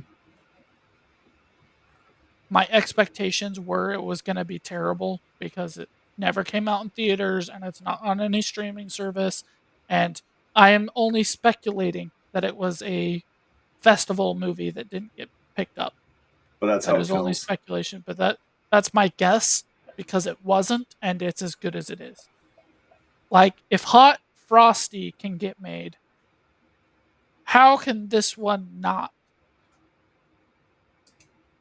You know, That's a good point. there's so much garbage, absolute garbage that gets made, and this one is good. This was made by Josh Whedon? I guess so. I have no idea. That's crazy. How is this not taken up? It's made by Josh Whedon. I have no idea what the history of this is. I've got no idea. All I know is it's free on YouTube. So everyone can watch it for free without ads, unless you have ads on YouTube, then sucks for you, I guess. But you can watch this whole movie. It's like an hour and a half. It's a good time. It's There's not garbage in it. The characters are interesting and they're dealing with their own things. So the girl who's the main character, she is in this relationship where she's basically being used as a trophy. Um, but he occasionally does sweet things, but then outright like lies to her and manipulates her. Um, and he is an ex-con trying to struggle through life, and like she's in New York and he's in New Mexico, and so they're in this like different world. And there's a scene where he looks through her eyes and sees snow for the first time, Wow. and she goes out and makes a snowman so he can see that. And her husband, fiance, whatever he is, sees the snowman and is like, "What the heck is she doing?" Like they're dynamic enough and interesting enough. Like, why is this not a produced movie theater level movie? It's still gonna be my number one. Don't get me wrong, it's not perfect. It But is it's a cheesy good. little love story, but it's good. And I don't understand why I'm able to get it for free. I'm grateful I get it for free, but why is this not on Netflix or Hulu or Disney or I'm even what the more heck? surprised because, like, yeah, a very, very interesting premise. But Josh Whedon is not a little person. The fact that he was connected to this makes it even more surprising this has not been picked up by somebody. That's wild to me. Yeah, yeah. So it is my number one. That um, it's good. It's really good. Cool, man. I am going to watch that. That sounds awesome. That sounds awesome. I think your wife would probably like it too. I'm going to watch it with her. It sounds like something that she would like. That's really cool. It's cool that you could watch that for free on YouTube. Kind Yeah, of wild, actually. yeah. All right, man. It ends with us is my next one, and I didn't think I was going to like this movie, to be completely Okay. honest. And I love this movie. Oh, Um, yeah, I thought it was really, really well done. It ends with us as about a girl that gets into an abusive relationship, and she doesn't realize the abuse is happening, and it does this very clever thing of changing camera angles. And the camera angle at the very beginning shows all of these abusive things like they're just accidents. He didn't mean to hit her. He didn't mean to push her. He didn't mean to have her fall. And she goes through events throughout her life, and things just get kind of worse and worse and worse. And then you refocus on the events, and you see the events as they truly are. When she comes to the reality of things, and you can see that he really did mean to hit her, and he really did purposely push her down the stairs. And how does she deal with that? How does she deal with the fact that reality is that she's in a horrible, horrible place? She's in a horrible relationship, and she's not really happy. and she has to be the one that ends things. That's why it's called It Ends With Us. I thought Blake Lively did a very good job acting it. Um, I thought the story felt like it could actually happen. It didn't feel like there was a bunch of fairy tale behind it. It was very grounded. The acting is good, the music is good, the cinematography is really well done, and the person who's dealing with being the abuser, you don't just hate him. He's not just the bad guy. He is wrong, and he has to change, but he's not cartoony. He feels like a person, which I really, really appreciated. I didn't feel like it was a man hate movie. I hate the man hate movies. They drive me nuts. This one felt like he's a guy that has some problems that he hasn't dealt with. And he's making mistakes because he's not dealing with these problems. And you have a old boyfriend that's one of the other main characters, and he's just a person who runs a restaurant who happens to be in the town. And they happen to have a relationship with. It's not trashy. She doesn't cheat on um, her husband, boyfriend, anything. It feels authentic. It doesn't feel dramatic just for being drama.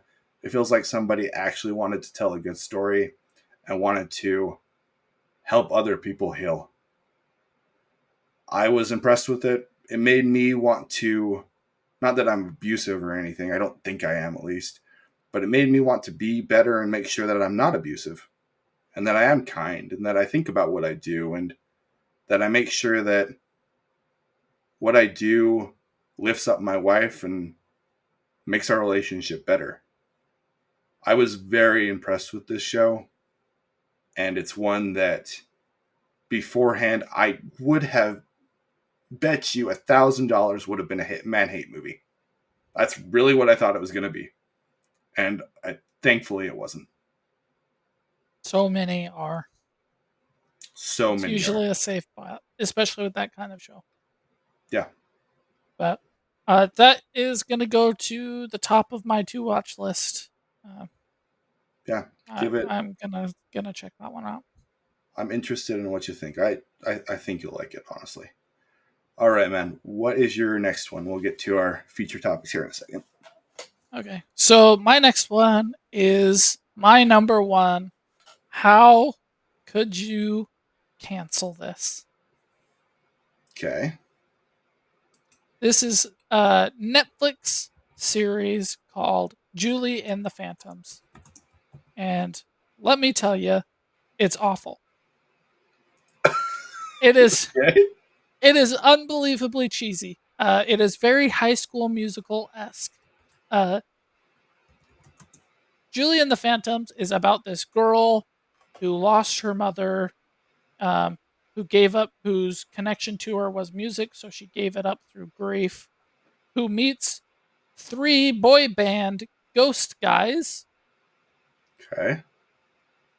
and decides to form a band with them because everybody can see and hear them when they're playing music, but at no other time.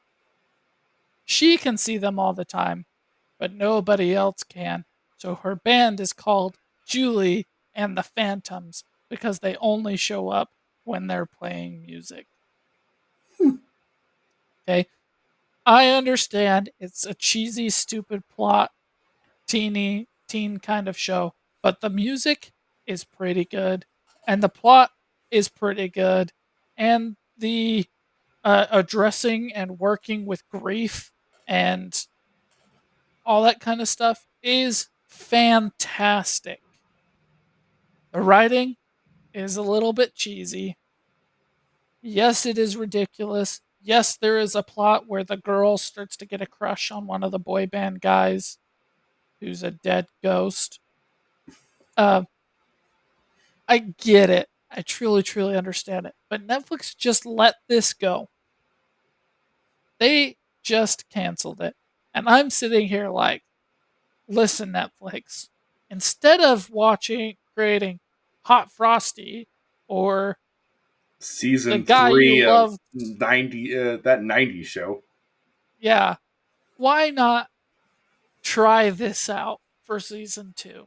You know, like maybe you can work out some of those kinks and make it even better. You know, uh, it was picked up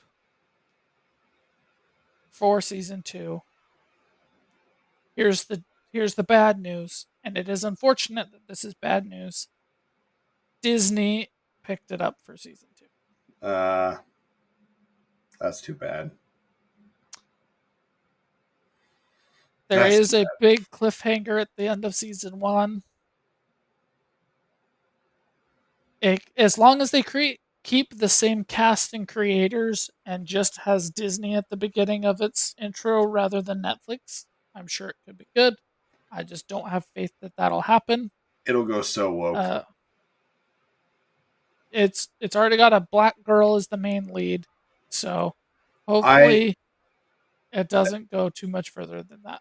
have you watched the High School Musical TV show? Nope, I haven't even Ugh. seen High School Musical 2 and 3. It is like gag you with wokeness. It is so woke, and I think this show will become that. Well, we will see. This isn't quite High School Musical, and it definitely doesn't have the audience to kind of like, oh, we need to do it so that these people will get this message, because it's a pretty small audience. Had you ever heard of it before? I had seen it on Netflix, but I had only like passingly seen it. Okay, I had never heard of it before. It was recommended to me for weeks. The friend who introduced me to Epic the Musical had been telling me to watch this over and over and over and over and over again. I was finally like, okay, fine, I'm gonna watch it. And I watched the whole thing in a day. Oh, that's I awesome. turned it on and I was like, okay, I'll watch one more. Oh wow, that was really cool. Okay, I'll watch one. Oh, okay, 9 episodes are gone. It's over with. What the heck? And and then I was like, how does it end there? When's season two? And I was talking to this friend on the phone, and she was like, oh, it was canceled. There's no season two. I was like, no, it can't be true. It can't be. And I looked it up, and it was like recent news that Disney had bought it and plans to do season two. With Disney doing season 2, would you recommend I watch it? Yeah, Okay, okay, I liked season one. I truly did. If season okay. two is garbage, that sucks. And it sucks that the uh, payoff of the cliffhanger is going to be bad. But other than that, it really kind of stands as its own kind of show still. Um, you still like the antagonist is still the same antagonist in the season two. So it doesn't quite deal with that, but like it addresses grief extremely well with the girl and her mother. And the Phantoms, the boy band, have to deal with this um, reality of being dead and what that really means. And right, like they straight up go from we need to use this girl to get our music out there because she's our only avenue to do so to actually caring about her. And so that's all really good stuff still. I will probably watch it again. I liked it. It was good. Cool. It was I good. will check it out. I will check that one out too. That's awesome, man. Well, let's get to some. Do you want to do one of your feature topics first? Sure. Which one? Let's do Wicked, and then we can talk about the other two. Okay. Okay.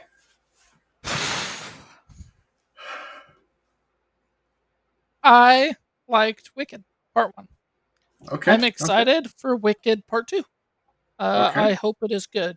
I do think that there has been some misinformation out there. What do you mean? Ariana Grande is the standout performer in this show. She's great. The other girl is not, and I will die on this hill. I also think she's very good. She's not as good as Ariana is, but I still think she's very good. She has okay. Here's the thing. Okay, should we Mm-hmm. go chronologically through the movie or just characters? Um, Characters. We should go characters. Okay. girl who plays Elphaba. Yes. She has parts that are amazing.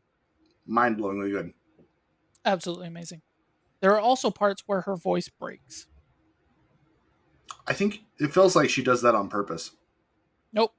There are times where it is on purpose, like with the broom. And Yeah. I still have a problem with that because what happened was somebody was in the room and yanked her. Oh, I didn't know that. I didn't know that either. I don't know that for sure, but that's what it sounds like. But what Hmm. it doesn't sound like is her voice getting slowly further away as she's being moved. What it sounds like is her voice being cut off because she's um Okay. so I still didn't love that. I think that that could have been done a lot better, but there are scenes in the movie that I felt like she was trying to hit a note and her voice broke, so she stopped the line. Stopped the word. Interesting. I did not think that at There all. there's like 4 or 5 times where I think I caught that. It is entirely possible that she just stopped the word early because she wanted to make it her own version of the show. If that's the case, wrong decision because the Broadway version of doing it should be respected in that way. Uh, but it truly felt to me like her voice was just breaking under trying to do so much. Um, so yeah, still is really Interesting. good. I don't hate it. I don't dislike it. I'm not mad at it. I It's just just a think little that there's little been thing. this narrative that she has been the star of Wicked Part 1. And no, Ariana Grande outshined her all the way through. Ariana is incredible in this movie. She is simply fantastic in Yep. this movie. Yep. I really like Cynthia. I don't remember her last name. Who plays Elphaba? I think she does a really good job with the singing. I really like that. And I like that she adds a little bit of giddiness to the character at times. Like when she's singing Wizard and I, and she has like a little bit of a giggle and like a hop. And she does a really good job of making the character feel like, well, I have to be reserved because that's the way that I grew up. But I also am excited and I'm giddy and I lets that out just every once in a while. I don't see that with any of the stage productions that I've watched or listened to, and I liked that addition to the character. It makes her feel more like a young college girl that finally is having some kind of joy in her life. Yeah. And she did a good job with that aspect, and I appreciate the performance a lot because of that. If that makes sense. I agree with you completely. I don't think that she is bad at the role. I do, however, believe there's somebody out there who probably could have done it better. Interesting. Okay. I don't think that the case with Ariana's role. I don't either. I think She Ariana is absolutely, the best. yep. She And makes. so, I love go ahead. Kristen Chenoweth, the original person who did it, and she you can make an argument that she did it better, which is wild. It's absolutely crazy, but Yep. they're both so good. They're so good. Yeah. Uh, the hardest part for me was the fact that they included Idina Menzel and the other girl. Is that Okay, Christian Chenoweth? yeah, that's her. Yeah. Uh, because to me, them being in the movie emphasized how much better at playing Alphaba Idina Menzel was. I understand she would be a bad casting at this point in time because she's so much older and could not play a high school slash college age girl. I understand that. But her voice alone, I think that Idina Menzel in her one song killed it. But Absolutely killed it. I mean, I don't know if that's fair. To be completely honest, Idina Menzel is such a rare human being with how good her voice is and everything. She is like a Mary Poppins. What is her name? Um, Julie what is her Andrews? name? Julie Andrews, yes. She's a Julie Andrews type person. There are very, very, very, very few people of that skill level that have ever lived, period.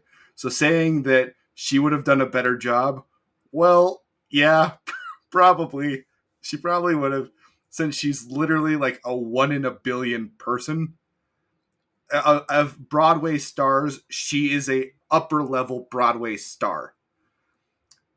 So that doesn't feel like a fair comparison when you're comparing it to literally one of the greatest of all time. Okay, but here's my counter argument. Yeah. Greatest Showman, Okay. What about it? Phantom of the Opera. Okay. What about it? These are both live action versions of musicals that Hmm? all had roles that said, I don't have the voice for it, so I'm going to act and we're going to put somebody else's voice on top of it because they're more suited. Hmm. So if your argument is everything was right about Idina Menzel except her age and her look because of it, why didn't they let Idina do the singing and let the actress of Elphaba just act it? I I mean, I Okay. know they did the live action thing that they did with Les Mis for this movie. So maybe it was just to keep it more authentic. I don't know. Because I still think Cynthia does a very, very good job. She's just not Adina Menzel. She's just not Idina Menzel, but off of the top of my head, the girl who plays the best friend in Les Mis that gets friend zoned and dies, Yeah. why not have her play it? Why not have Hamilton's wife in Hamilton play that role? She looked young enough. She looks young enough. She could probably do it. As young as Ariana Grande and this other girl. And when she's painted green, you can get away with quite a lot. You can get away with quite a lot. I'm not Um, saying somebody else couldn't have done it because they could have. I just think she did a good job, she did do a if good that job. makes I sense. am not trying to say she did a bad job. Okay. Just that I am somebody not else might have not been able to trying. do it better. I would have gone with different casting. Okay. Okay. I think there's enough out there to say somebody else probably would have done better, and Interesting. that an area could have been better.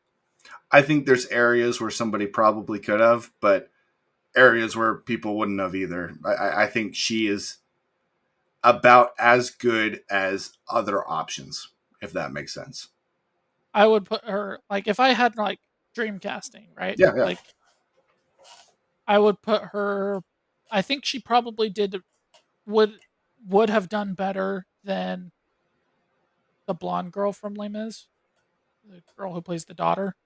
Mhm. Like she probably did better than she would have, Okay. um, but probably not as good as an actual Broadway person, But she like is an actual the Broadway Hamilton person. girl.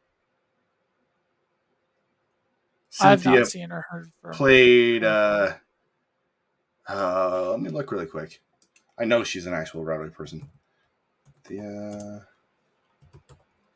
Is this like Hugh Jackman is an actual Broadway person because he's not? no, like a Broadway person. Da, da, da. I don't think that that's the case because she didn't know Defying Gravity was as impactful of a song as she She, did. And if she was a which is Broadway person, she would crazy. know that.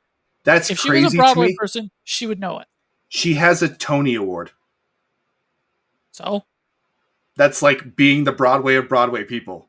That's no, it's not. that's the top, Awards are given out to a bunch of dumb people all the time. but it's for the color purple is what she got it in. Okay, so that's something I've never heard of.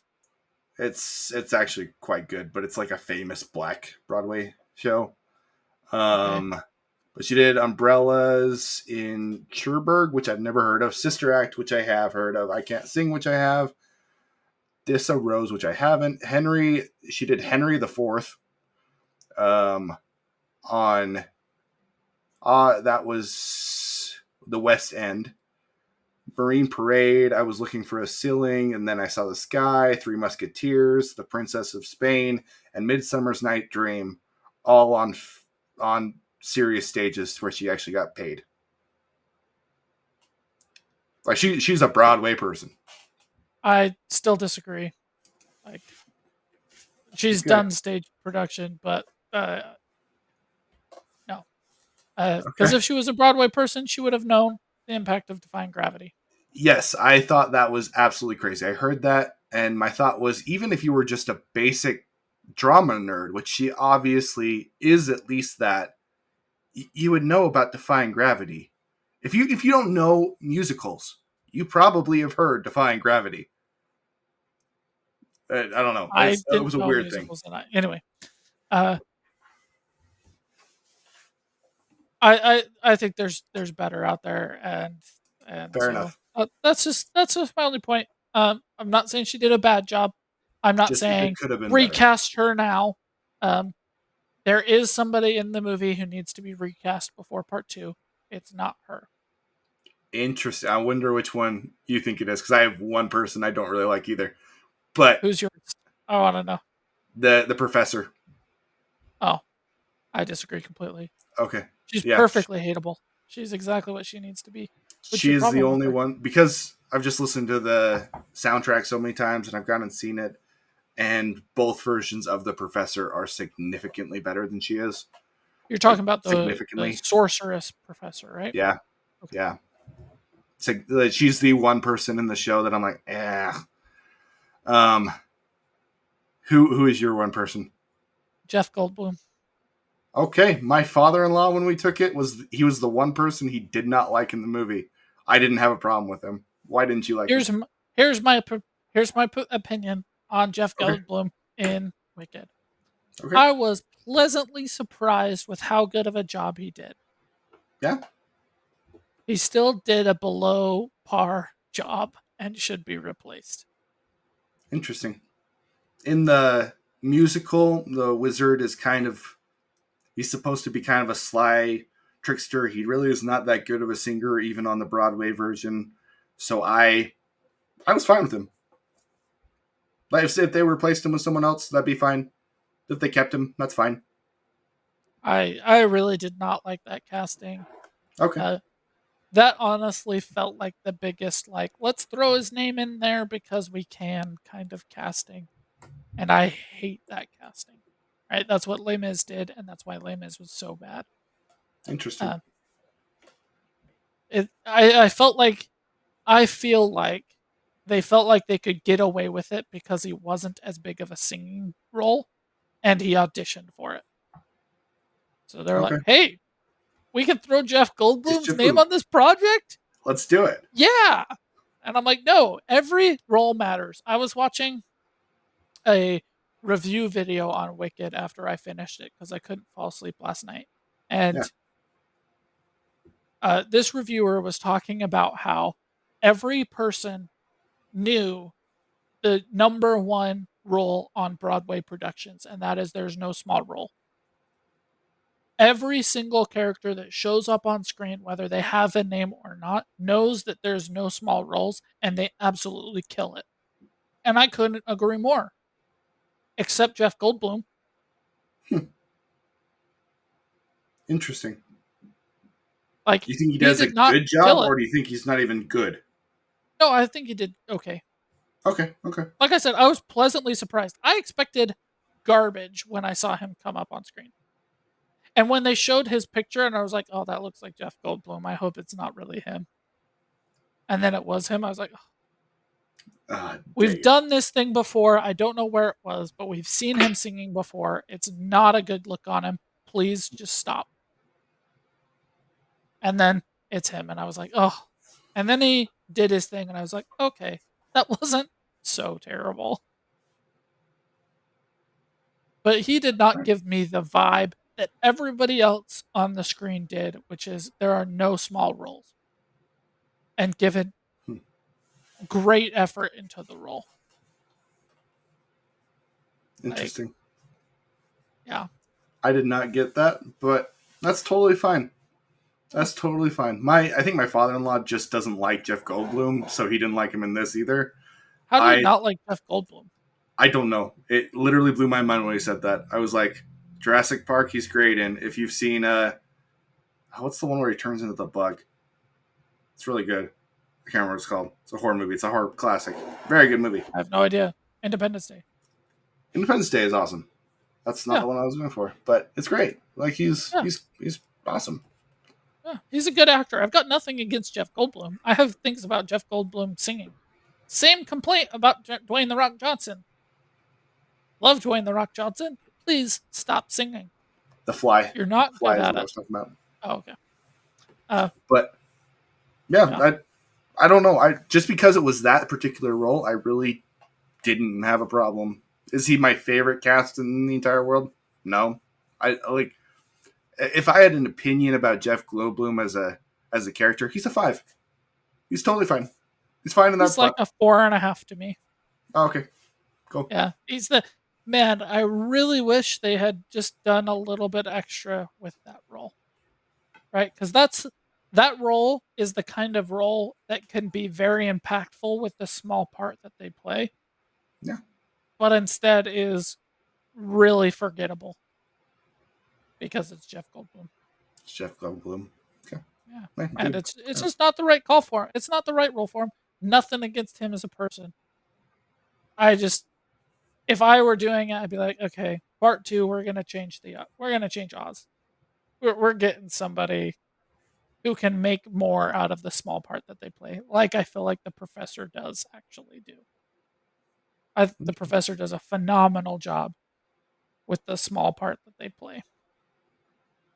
Well, smaller part. She's still like a main character, but Yeah, she is a main smaller character. part. I don't even think she's terrible. She's just my by far least favorite casting in the movie by far. Oh, I think she absolutely nails what you're supposed to do. You're supposed to see her and not really like her. She's a little bit like she does what she's supposed to do. She does do that, and maybe it's a lot of the singing because I actually like the song that she sings in every other version, but she's just Okay. not a very good singer. Okay. I think she did a good job. Her acting is solid. And I like her as an actress. I do, but her singing is rough. Yeah. All right. So now my complaint about Ariana Grande, because Okay. apparently we're doing that.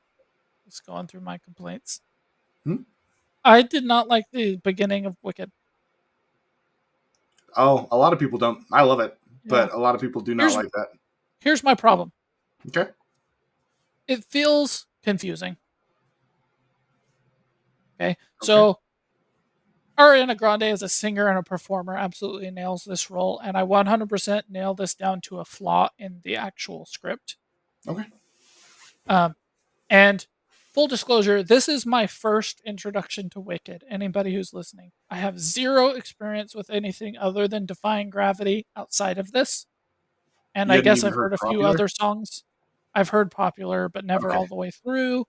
Okay. Um, so this is my first actually giving context to songs and actually seeing the progression that this plays. I knew like an overarching plot, uh, but this is the first time actually giving it. So the intro, Ariana Grande shows up, and Hmm? all of the Munchkins are singing, "Ooh, the witch is dead, the witch is dead," whatever, right? And Ariana Grande portrays this like, I feel so bad for her. I feel pity for her. She was so alone. Isn't it so sad that she was alone when she died? Isn't it so sad that she spent so much time alone? But then everything she actually does is a mixed message. Like she throws the fire on the witch thing, you know? So Hmm? it feels like this whole like, what the hell? Because you're saying one thing. You're saying you feel bad for her. You're saying you pity the fact that like she had a lonely life and her life was hard, and you started to tell this story where she wasn't always so bad, but every single thing you do is counter to that. Everything. It makes her feel like she's a lying, two-faced, bleep this out, people bitch. That's what it feels like to me with the intro. It's literally And I just perfect because that literally kind of is what happens. no, no, no, no. Because the rest of it, right? Hmm? So my thought going into this was she's the good witch, right? She's the giver. She has all the nice magic, whatever. Yeah. And she was going to go into this thing where she's innocent and naive and makes mistakes. Mhm. It didn't end up being that, and I'm fine with that. Mhm. It just wasn't what I expected. But at this point in the story, she does fumble and trip her way into kindness, but she does actually enjoy being kind, Mhm. right? But you're telling me that years down the road, after all this stuff happens, she becomes a lying, two faced bitch. She's playing a role. Because this is later in life, Mhm. It's 10 right? years She later. already learned this lesson of being nice, and then she's lying and two faced. She's playing a role. That's I don't like it. I really don't like it. It does not feel authentic to her character at all. Well, we can talk more about it when the second part of the movie comes out. I'm interested in how they address it, but she is playing a role. It She's, doesn't matter. and it's how she keeps her position. And when she's going through the musical, and there's the line, you would trade your ambition for it to gravel and submission. Um, she's kind of doing that same thing. She's No, I fully understand that they uh, have set her up to be an ally of Elphaba. I get that that's where that hmm, this is going, and she doesn't actually hate the Wicked Witch, yeah, but she's it's not a lying, two faced bitch ever. She's an but innocent, naive teen.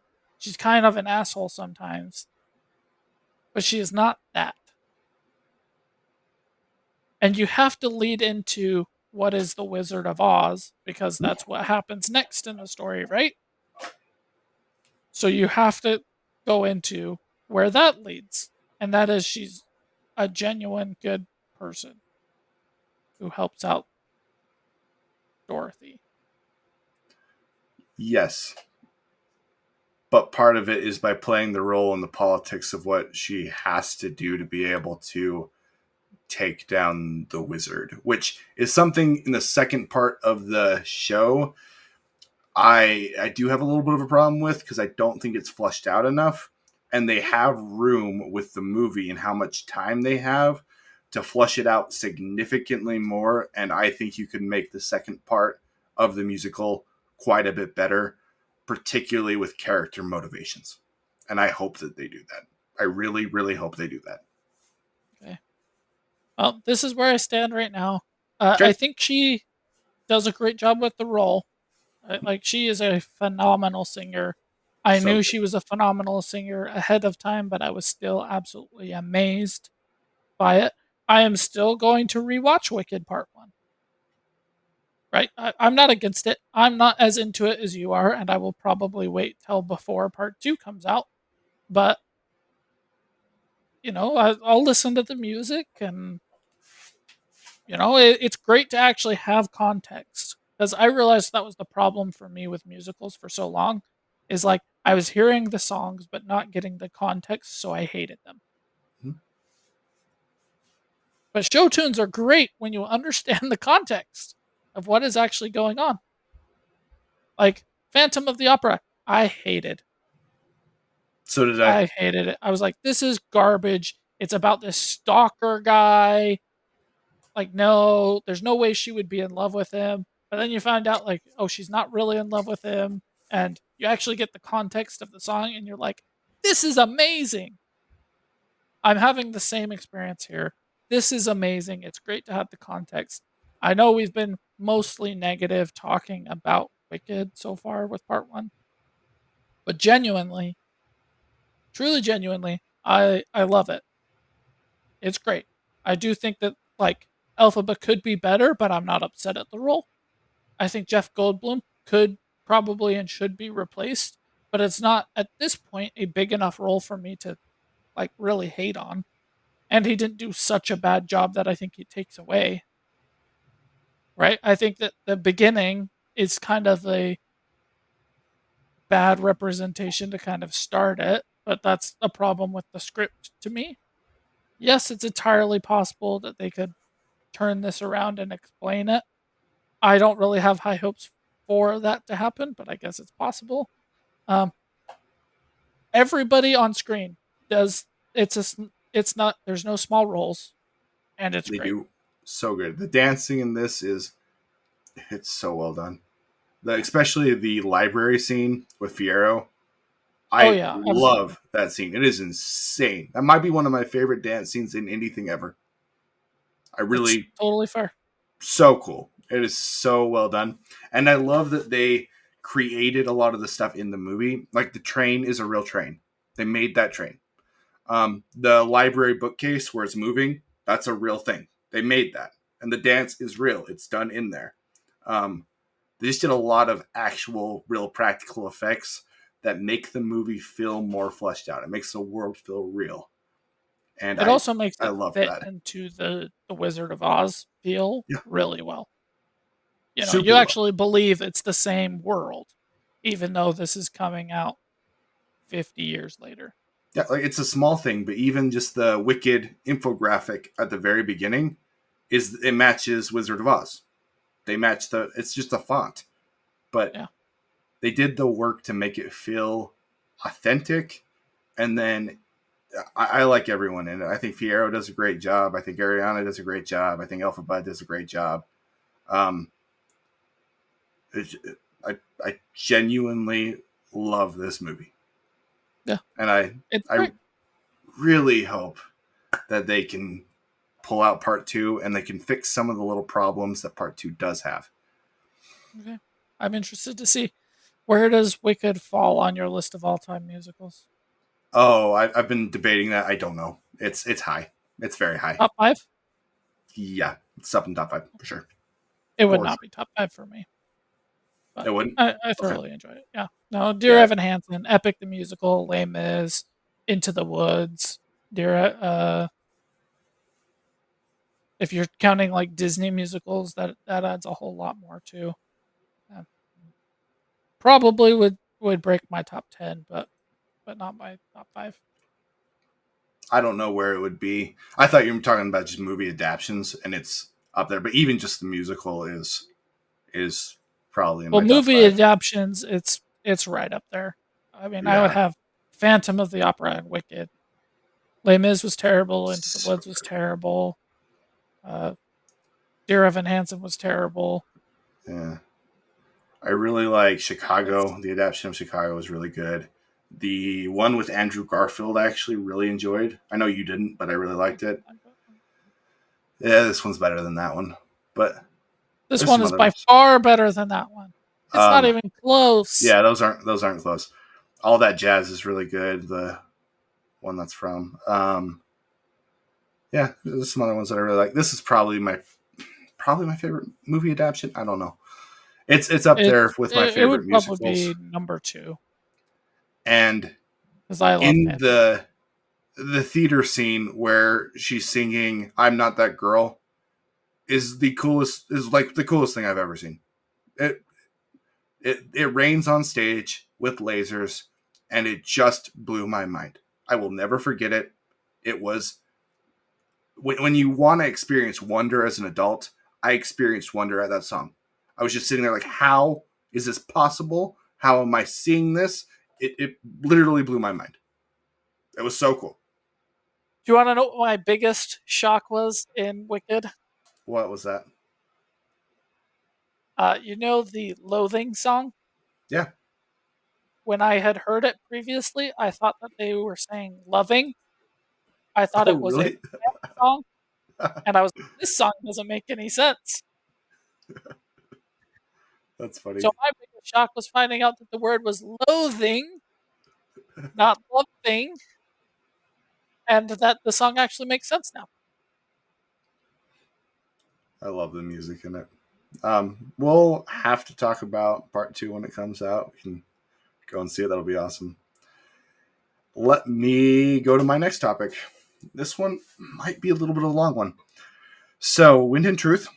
It is book 5 in the Stormlight archive. It is their big middle book. It's supposed to be the end of an arc. We have all of these characters that we've been following for a long time. These books are ginormous. And I was utterly disappointed by this book. Brandon Sanderson has a lot of really good strengths as an author, and he has a lot of really good weaknesses. And in most of his books, his strengths to me outweigh his weaknesses. In this one, they did not. And I am sad by that because there's a lot of good here. Probably my favorite conclusion to a series ever is the first Mistborn saga ending. Because for a third of the book, I had my mind blown over and over and over again. I was like, how didn't I see that? How didn't I see that? How didn't I see that? Just so cool. I love it.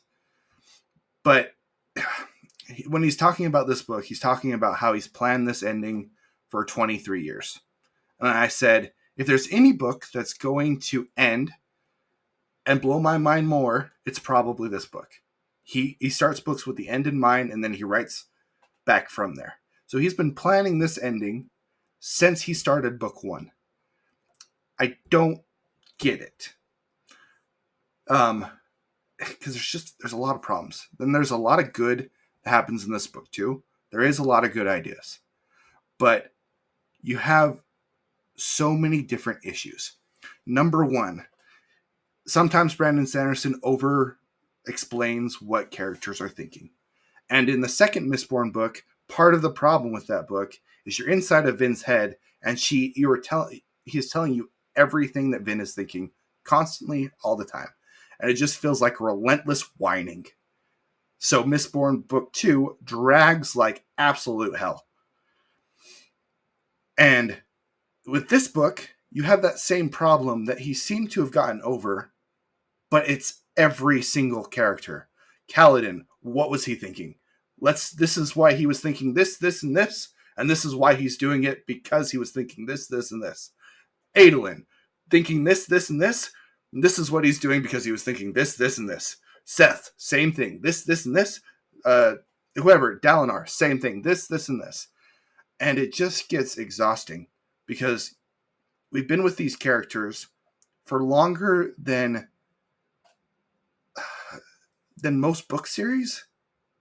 Like the character we've been with longer than most book series. At this point, we know them. You've written good characters. You don't have to hold our hand as much. And he does so much in this book. And unfortunately, it's just really disappointing. Kaladin is one of my favorite characters in anything ever, and he might have my favorite arc, period. I love Kaladin. Like, I love Kaladin so much, I would debate naming my son Kaladin. That's how much I love this character. And in this book,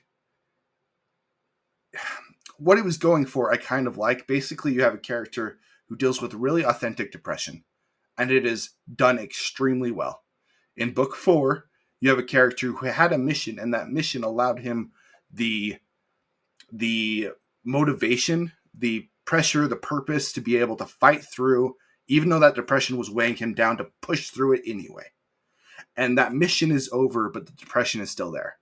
I've never seen anyone really contemplate and work through that with a character. I've dealt with that in my own life where the depression is waiting for you, even though the mission is over, and you have to find a new mission. I loved that. I love the character growth that is done there. Can I put you on pause for a second? Yeah, of course. Okay, I need to run to the restroom, so. I should have said this earlier, but I'm going to spoil the crap out of this book because I don't know how to talk about it otherwise. Anyway, I love Kaladin. Absolutely love this character. He gets to this next book, and he goes and he helps Szeth, son Sotoro, out. And Szeth is struggling with how to know what truth is and who to trust, because his entire life he's looked up to somebody. And it's not working for him. He's not happy. The world he comes from is very monk-like. It's very peaceful. You don't fight. Fighting is not an honored thing. Kaladin comes from a world where he's a medical background. And in the medical background, you have the do no harm, and that's taken very seriously. But they both have a gift with weapons and with armor. Different places, but there's similarities there. And what he's going for, where you connect the two different characters, is very good.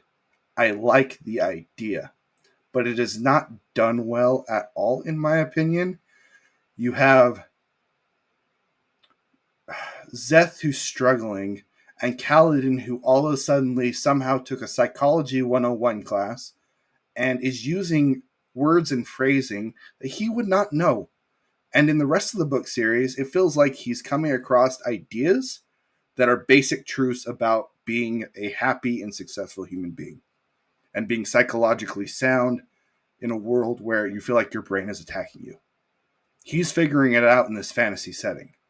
All of a sudden in this book, it feels like he went to college and started talking psychology. He started being the therapist. He literally says, I'm not his protector, I'm his therapist. And it's just a cheesy garbage line.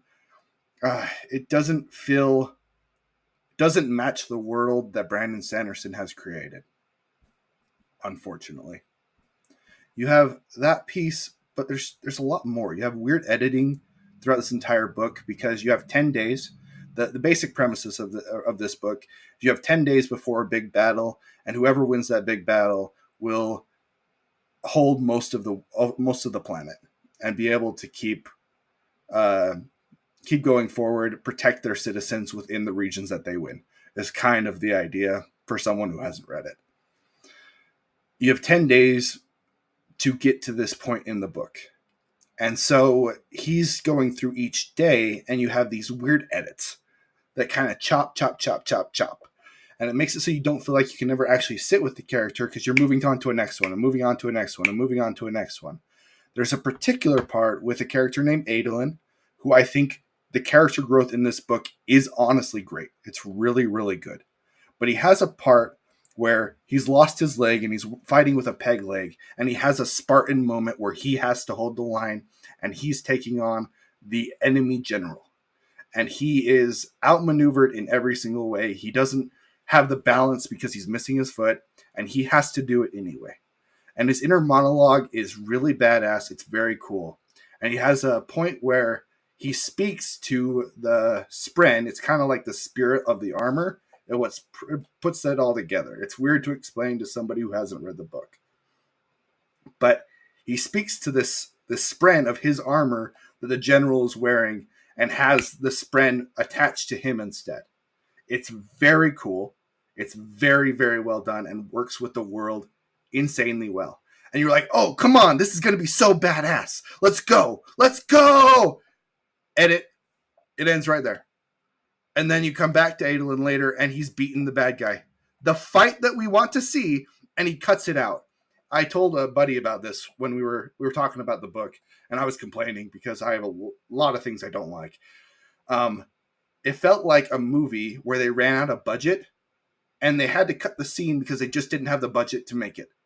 This isn't a movie, it's a book. Write the fight scene.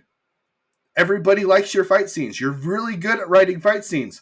What in the hell were you doing? I don't get it. Shallan in the book, I actually like her more in this one than I do in some of the other ones, but she doesn't do a whole lot in the book.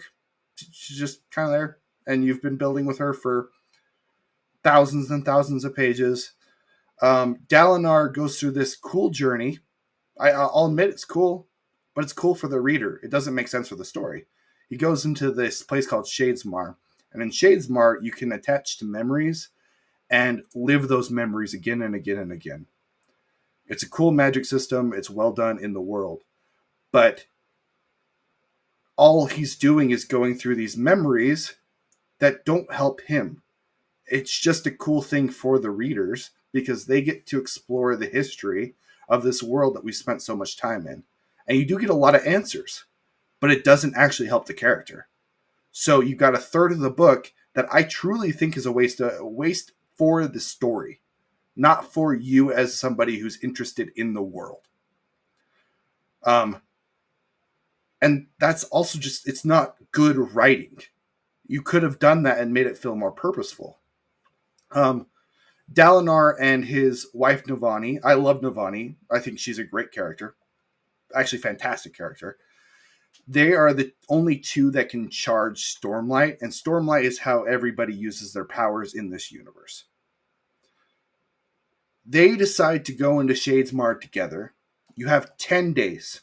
10 days before this war happens, you have battles that are happening all over the world because whoever holds the throne of these countries gets to keep it at the end of the 10 days. So everybody is just trying to hold their position and live. Your best resource is Stormlight, and you take out the two people that can give Stormlight and have them go to Shadesmar where they can't interact with our world, with the world that needs their help. Why would you do that? It is unbelievably stupid. It doesn't make any sense. No one would do that. And then you have an accident where their grandson gets sucked into Shadesmar with them, and it's just a plot topic to make it so the grandson is taken in by Odium. Odium is the bad god that they're fighting against. He takes the grandson, and then time is different in Shadesmar, so we can age him to 20 years old and have him be the person that you're contending against when the big fight happens. It feels very forced to me. I didn't like it very much. So you waste a lot of time with Dalinar, even though it's interesting, but it doesn't work with the story. And then he goes and he figures out the big secret behind honor. In this world, there are multiple different gods, and there are shards of Elysium, is what it's called. And that's broken up pieces of this god, and you can hold onto that broken piece, and it gives you godlike powers. You need to honor that shard's intention.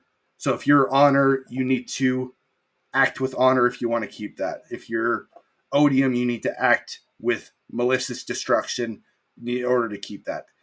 And Brandon Sanderson does a good job of making it more than that. So honor can be more than just your typical thoughts of honor, and odium can be more than your typical thoughts of odium, of malice intent. In this book in particular, he has a really good idea of having the shards start to develop their own personalities, and honor is doing that. I thought it was a great idea and very, very well written. But Dalinar becoming a shard of honor is not required with everything he does in the story. He could still do the exact same thing that he does at the end of the book without going through the whole arc that he goes through. So it makes it feel like more you just got your time wasted, which I just don't like. The conclusion to the fight and the way he gives up honor and allows Taravangian to take that shard is brilliant. It's very, very well written. I liked it a lot. But you want the rest of the story to match that, and it doesn't, unfortunately. You've got, what other characters haven't I gone through? You got the weird cuts. And then Taravangian himself. Taravangian is one of my favorite villains ever written in anything. Very interesting character. When he's immortal, he sacrifices his intelligence some days to be able to be super intelligent different days. And he's not in control of it. So when he's super intelligent, he just has to take advantage of the fact that today he's super intelligent. And it's a really, really cool dynamic before he becomes a god. But when he becomes a god, it feels like his character actually fundamentally shifts. He doesn't feel like the same person, which drove me crazy. There's a part where he wipes out the city that he's from, the city that he's done all of this to try to protect. But at the very end, you find out that he saved a little part of it and he put it in his own dimension, and that was dumb. Didn't like it at all. Some of the fights are very, very cool in this, but then you've got those weird edits that make it so they're not as satisfying. And then the worst thing in this book, the thing that I hate the most, in Shadesmar, Odium is kind of over it for this world. the Taravangian. He's the one who controls Odium, who controls the shard of Odium. Dalinar dies, and Dalinar is known as the Blackthorn when he's younger. He's a vicious war criminal that's kind of like a Sherman. He burns everything to the ground, and nobody stands in his way. And he's known for that. He gets a reputation of being that way. At the end of the book, he's looking through Shadesmar, Taravangian is, as a god, and he sees that there is a Blackthorn that is different than the person that died, because his reputation outgrew that person who died. So he just pulls the Blackthorn out and makes him the general of his armies. I thought this was so unbelievably dumb. Like world breaking, universe shatteringly dumb. Because Mistborn, we know that Vin has a bigger reputation than she is. So pick up Vin. Just pull her out of Shadesmar. Why not? Kelsier has a bigger reputation. He has multiple different names. Pull out multiple versions of him. You have a bunch of new armies there too. There's other people in your books that have bigger reputations because they've literally become folk heroes. Pull all of them out. You have the ultimate army. What do you have to worry about? It is so stupid.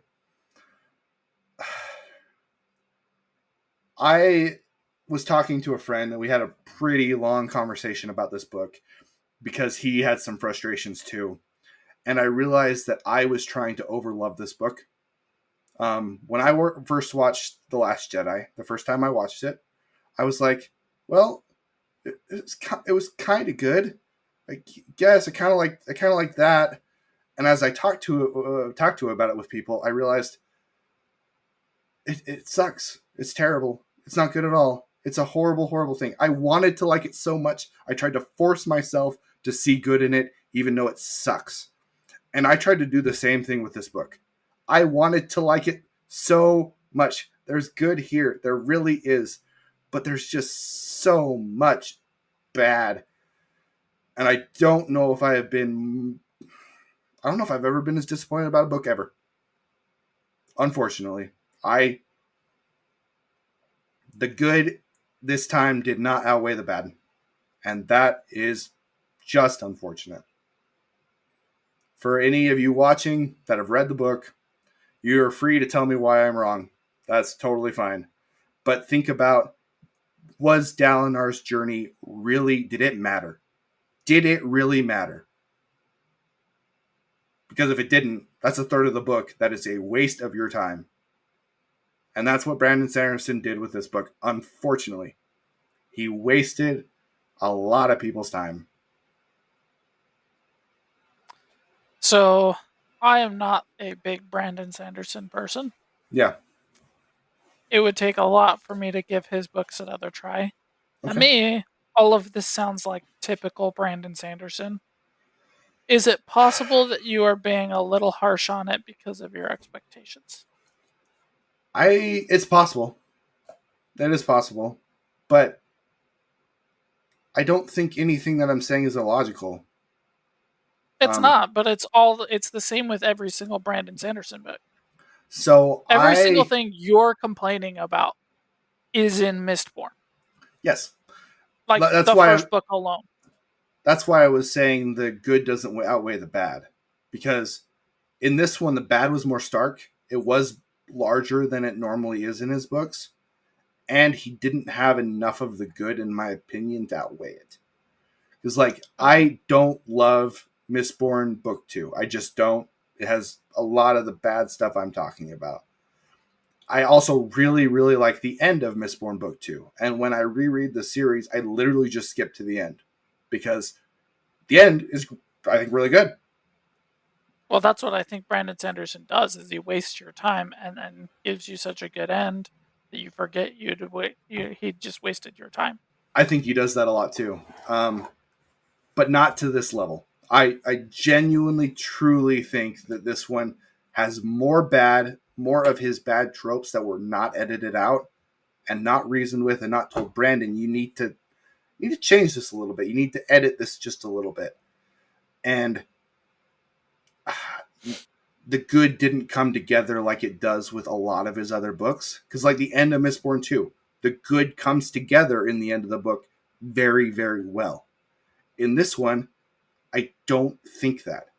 And it has the only thing in any of his books that I truly just hate. Like, none of his other books have something that I hate. There's things I You don't don't like. hate him wasting your time in book 2 for 2/3 of the book? I think there's some character growth there. I don't hate it. It doesn't care. I hate it. It's not universe breaking for me. The That's true, it's Dalinar not. Blackthorn thing is universe breaking. He has created this universe for years, for like my entire life, and uh, it breaks the universe. It's terrible. It is a Okay. Star Wars. I can somehow send a lightsaber across space. I can turn my ship around and ram it into another ship with warp stupid bullshit breaking universe problem, and I hate it. Okay. That's fair enough. Anyway, that's my review. I am more harsh than any other review that I have watched, but I genuinely think that as people think about this book more and time passes and they don't do what I was trying to do with this, which is like it more than it deserves, it will go down in its rating from what it is now. Because on Goodreads right now, it's like a 4.71 with thousands and thousands of reviews. And it just doesn't deserve that at all. It doesn't. What would you rate it? Out of 10, man, there's some good stuff. I don't know. It doesn't ruin. It does. I don't know. I'm still interested in where the next book goes. Even though I hate the Blackthorn thing, I hate it so much. A 4, 3, something like that. Because there is so much. There's still a lot of good. I don't know. Okay. But every other Stormlight book, I would genuinely give an 8. Okay. It's a major, major, major step down. Fair enough. I don't have Okay. anything to say. This all is like typical Brandon Sanderson. This is the first Mistborn book. This is Mistborn 2 times 10. This is The Way of Kings. Those are my 3 Brandon Sandersons. It all sounds like the same stuff to him, to me. Okay. And it's just not my thing. So I will not be reading or listening to this book Yeah, dude. because it's more of the same. This is one that I'm going to text Brandon on. Brandon's one of our friends. He's the one who wrote the book that Josh was talking about earlier. And just see what he thinks, because I thought this book was rough. All right, man. Let's get to your final topic. This one will not be as long of a topic, I'm pretty sure. Have you seen it? No, I have not. Okay. I thought you would have gone to go see it. My last topic is The Lord of the Rings, The War of the Rohirrim. And to those who are Lord of the Rings fans, who are a big fan of the lore specifically, yes, it changes some things. It doesn't change things too much. I still think it's really, really good. Okay. Um, so, how much do you care I talk about? Go ahead. Okay.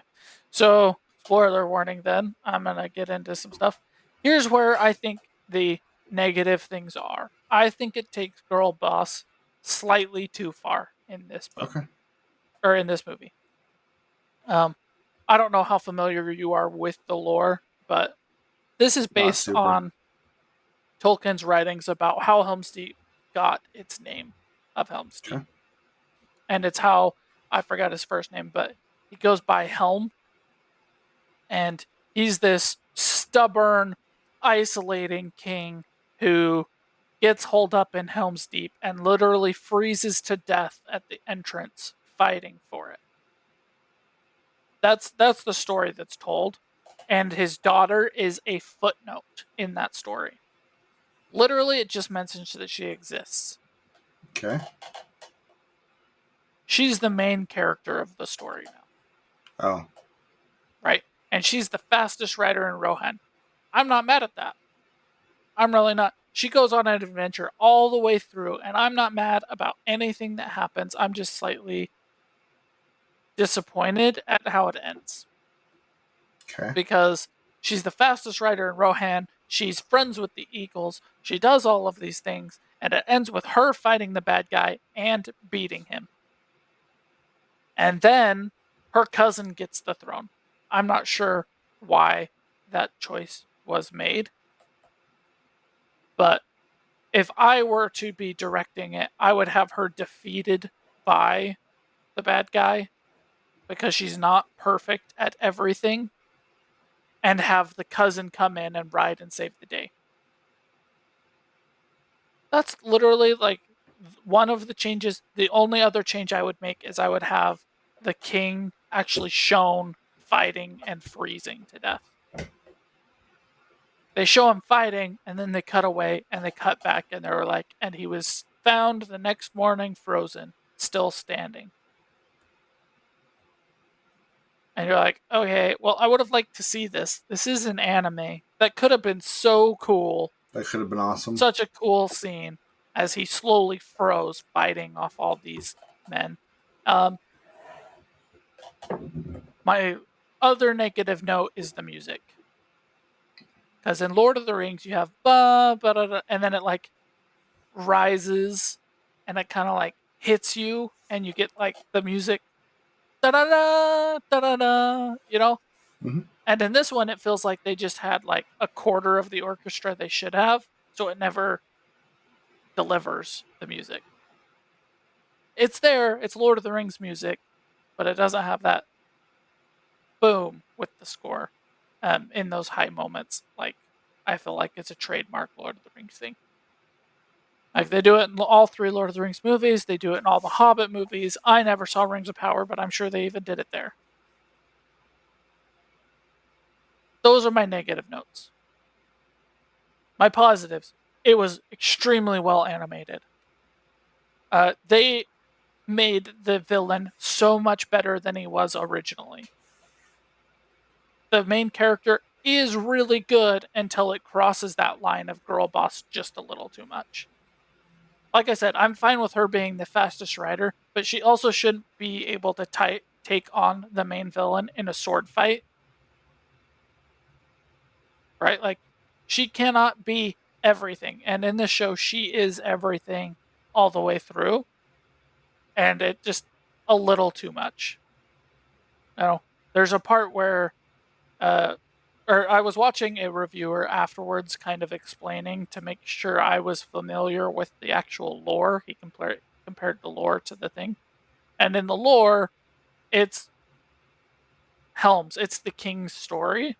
Hmm. And so he was commenting on about how he felt it was cheapened by making it her story. And I'm like, that's not a bad thing. Uh, two people can have different perspectives of the same events, so they're just showing her perspective. That's not a bad thing.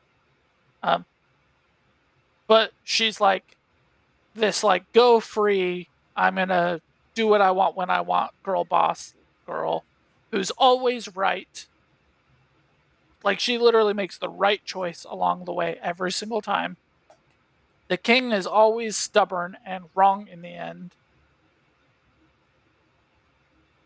They did this thing that I hate in movies, and that's where you have this large section of story where you have your character going to save another character, and they bring the character back only to have the character that was saved sacrifice themselves at the end. You know, so they did that. That's how Helm froze to death, was he sacrificed himself trying to save the daughter, and I was like, that's just not necessary. Like, just cut all that crap. Have the daughter stay in the castle. Have Tell the story of the king, of him being out there being the ghost and killing off all these men with his bare hands in the night, and then have him fighting to death and freezing on. Like, That's great. Why did you go through this plot where the girl goes out and finds him and saves him and brings him all the way back just to have him sacrificed? I really hate that. They do it so much. They did it in this too. Um, but overall, it's a very enjoyable, you know, taste of Lord of the Rings. And that's how I would put it. It's a taste of Lord of the Rings. They don't really nail the Lord of the Rings thing, right? They don't really nail, like I said, the music. They don't really nail the story because they do a little bit too much girl boss. And they have the scene where the riders of Rohan come to save the day and they ride down the hill just like they did in Two Towers, only for it to not matter because they were already defeated. Oh, And then there's the scene where the cousin who comes to save the day shows up and he's like killing off all the survivors, right? And chasing them down. And Girl mhm. Boss goes, show them mercy, let them live and return to their homes. And he's like, then it shall be so. And then the next scene is him wearing the crown in Edoras and her going off on her own not to be a like your whole point was how she grew into this leader of Rohan and then she just abandons them immediately after this trial. Your father's dying words, his last words were, Rohan needs you more now than ever, or along those lines. And then she's like, peace, girl boss. I don't need no man. Like, what? That was my worry when I saw the trailers for it. Wow. And Unfortunately, that is an exaggeration. Like I said, they do cross the line with that, but just slightly.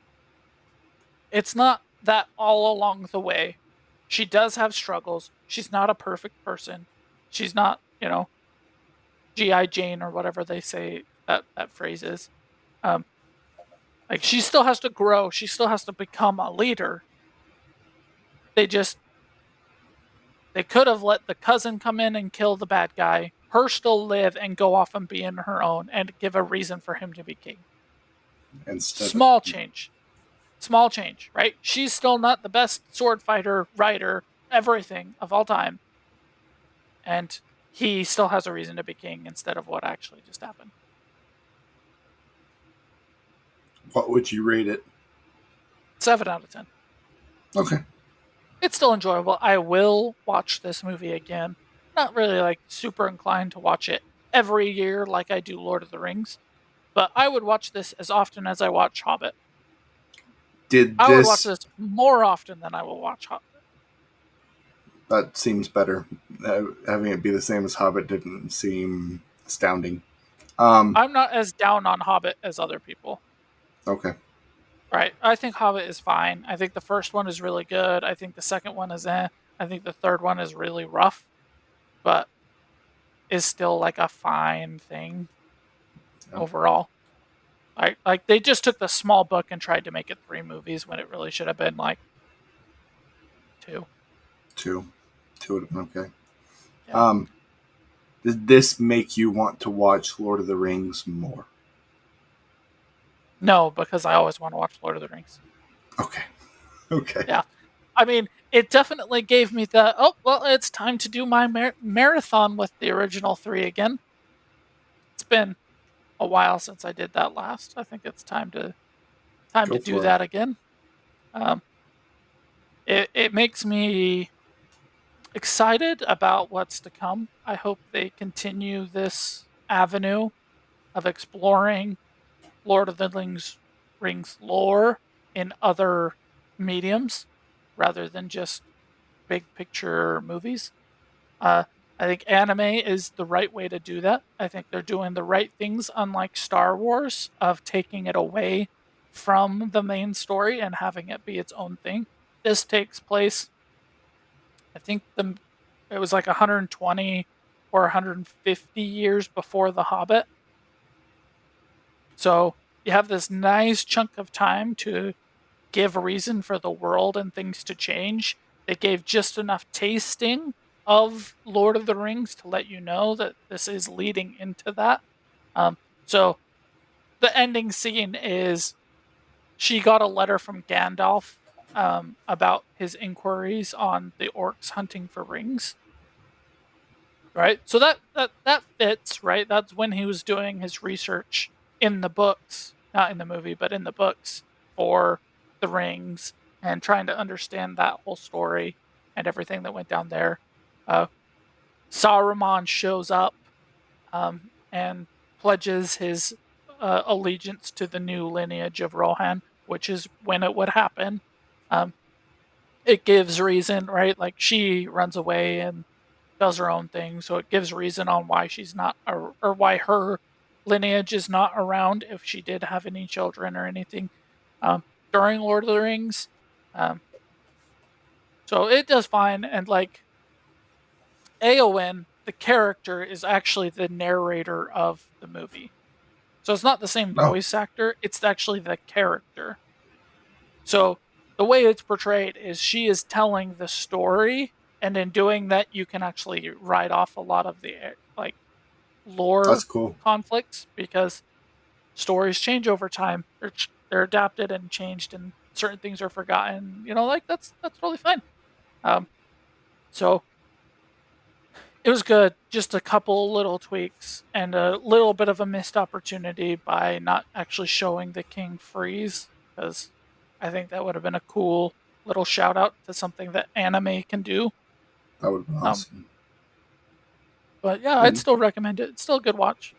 I'm glad you liked it. If you like that one, I will get on watching it. I was worried about the whole girl boss thing, to be completely honest. Like, really worried about it. And I'm glad that it's not too aggressive.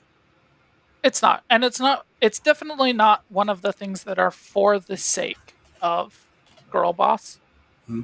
right? Like it's just something that's in it, and like I said, they do a great job. So if here's the line of too much girl boss. Sorry, let me. Here's the line. Right, this Hmm. is them most of the time, and they just get closer and closer and closer, and then they like trip and just like slightly cross that line right there at the end. Because like I said, if everything was the same except for that last little bit where the bad guy she beats the bad guy, if the bad guy beat her and was about to kill her when the Rohan saviors are storming down the hill and he turns his attention to fight them and she becomes a shield maiden and fights just some basic guys off, great. I don't think it crosses that line at all. But because she kills the bad guy in the end, I'm like, man, this guy has been training his whole life and he just got beat by a girl who's never trained a day in her life, or not a day in her life. She's her like mentor was a shield maiden, so she had some training. It's not like last Star Wars where she's just good to be good. um like there's an explanation for her having training and for her knowing how to use a sword. It's just this guy has been training his whole life. This guy watched the king kill his father in a single punch and dedicated his life to ruining this family. And he gets beat by her? I It's I kind of don't I don't ridiculous. I don't think so. It's okay. It would be okay if she lost and had her cousin come and save the day. That's totally fine. There's nothing wrong with that, people. And No, I there's just not. think it would have taken that just a little bit over that next little hump. Solid 7. I will give that one a try. I will give it a shot. I wonder what it's going to get released on. It's on Prime right now Oh, for is it on renting Prime? and buying. Yeah. Okay, cool. I can just do that. That'll be cool. Sweet, man. Well, guys, that was our episode. Thanks for joining us. It was a little bit longer than I expected it to be.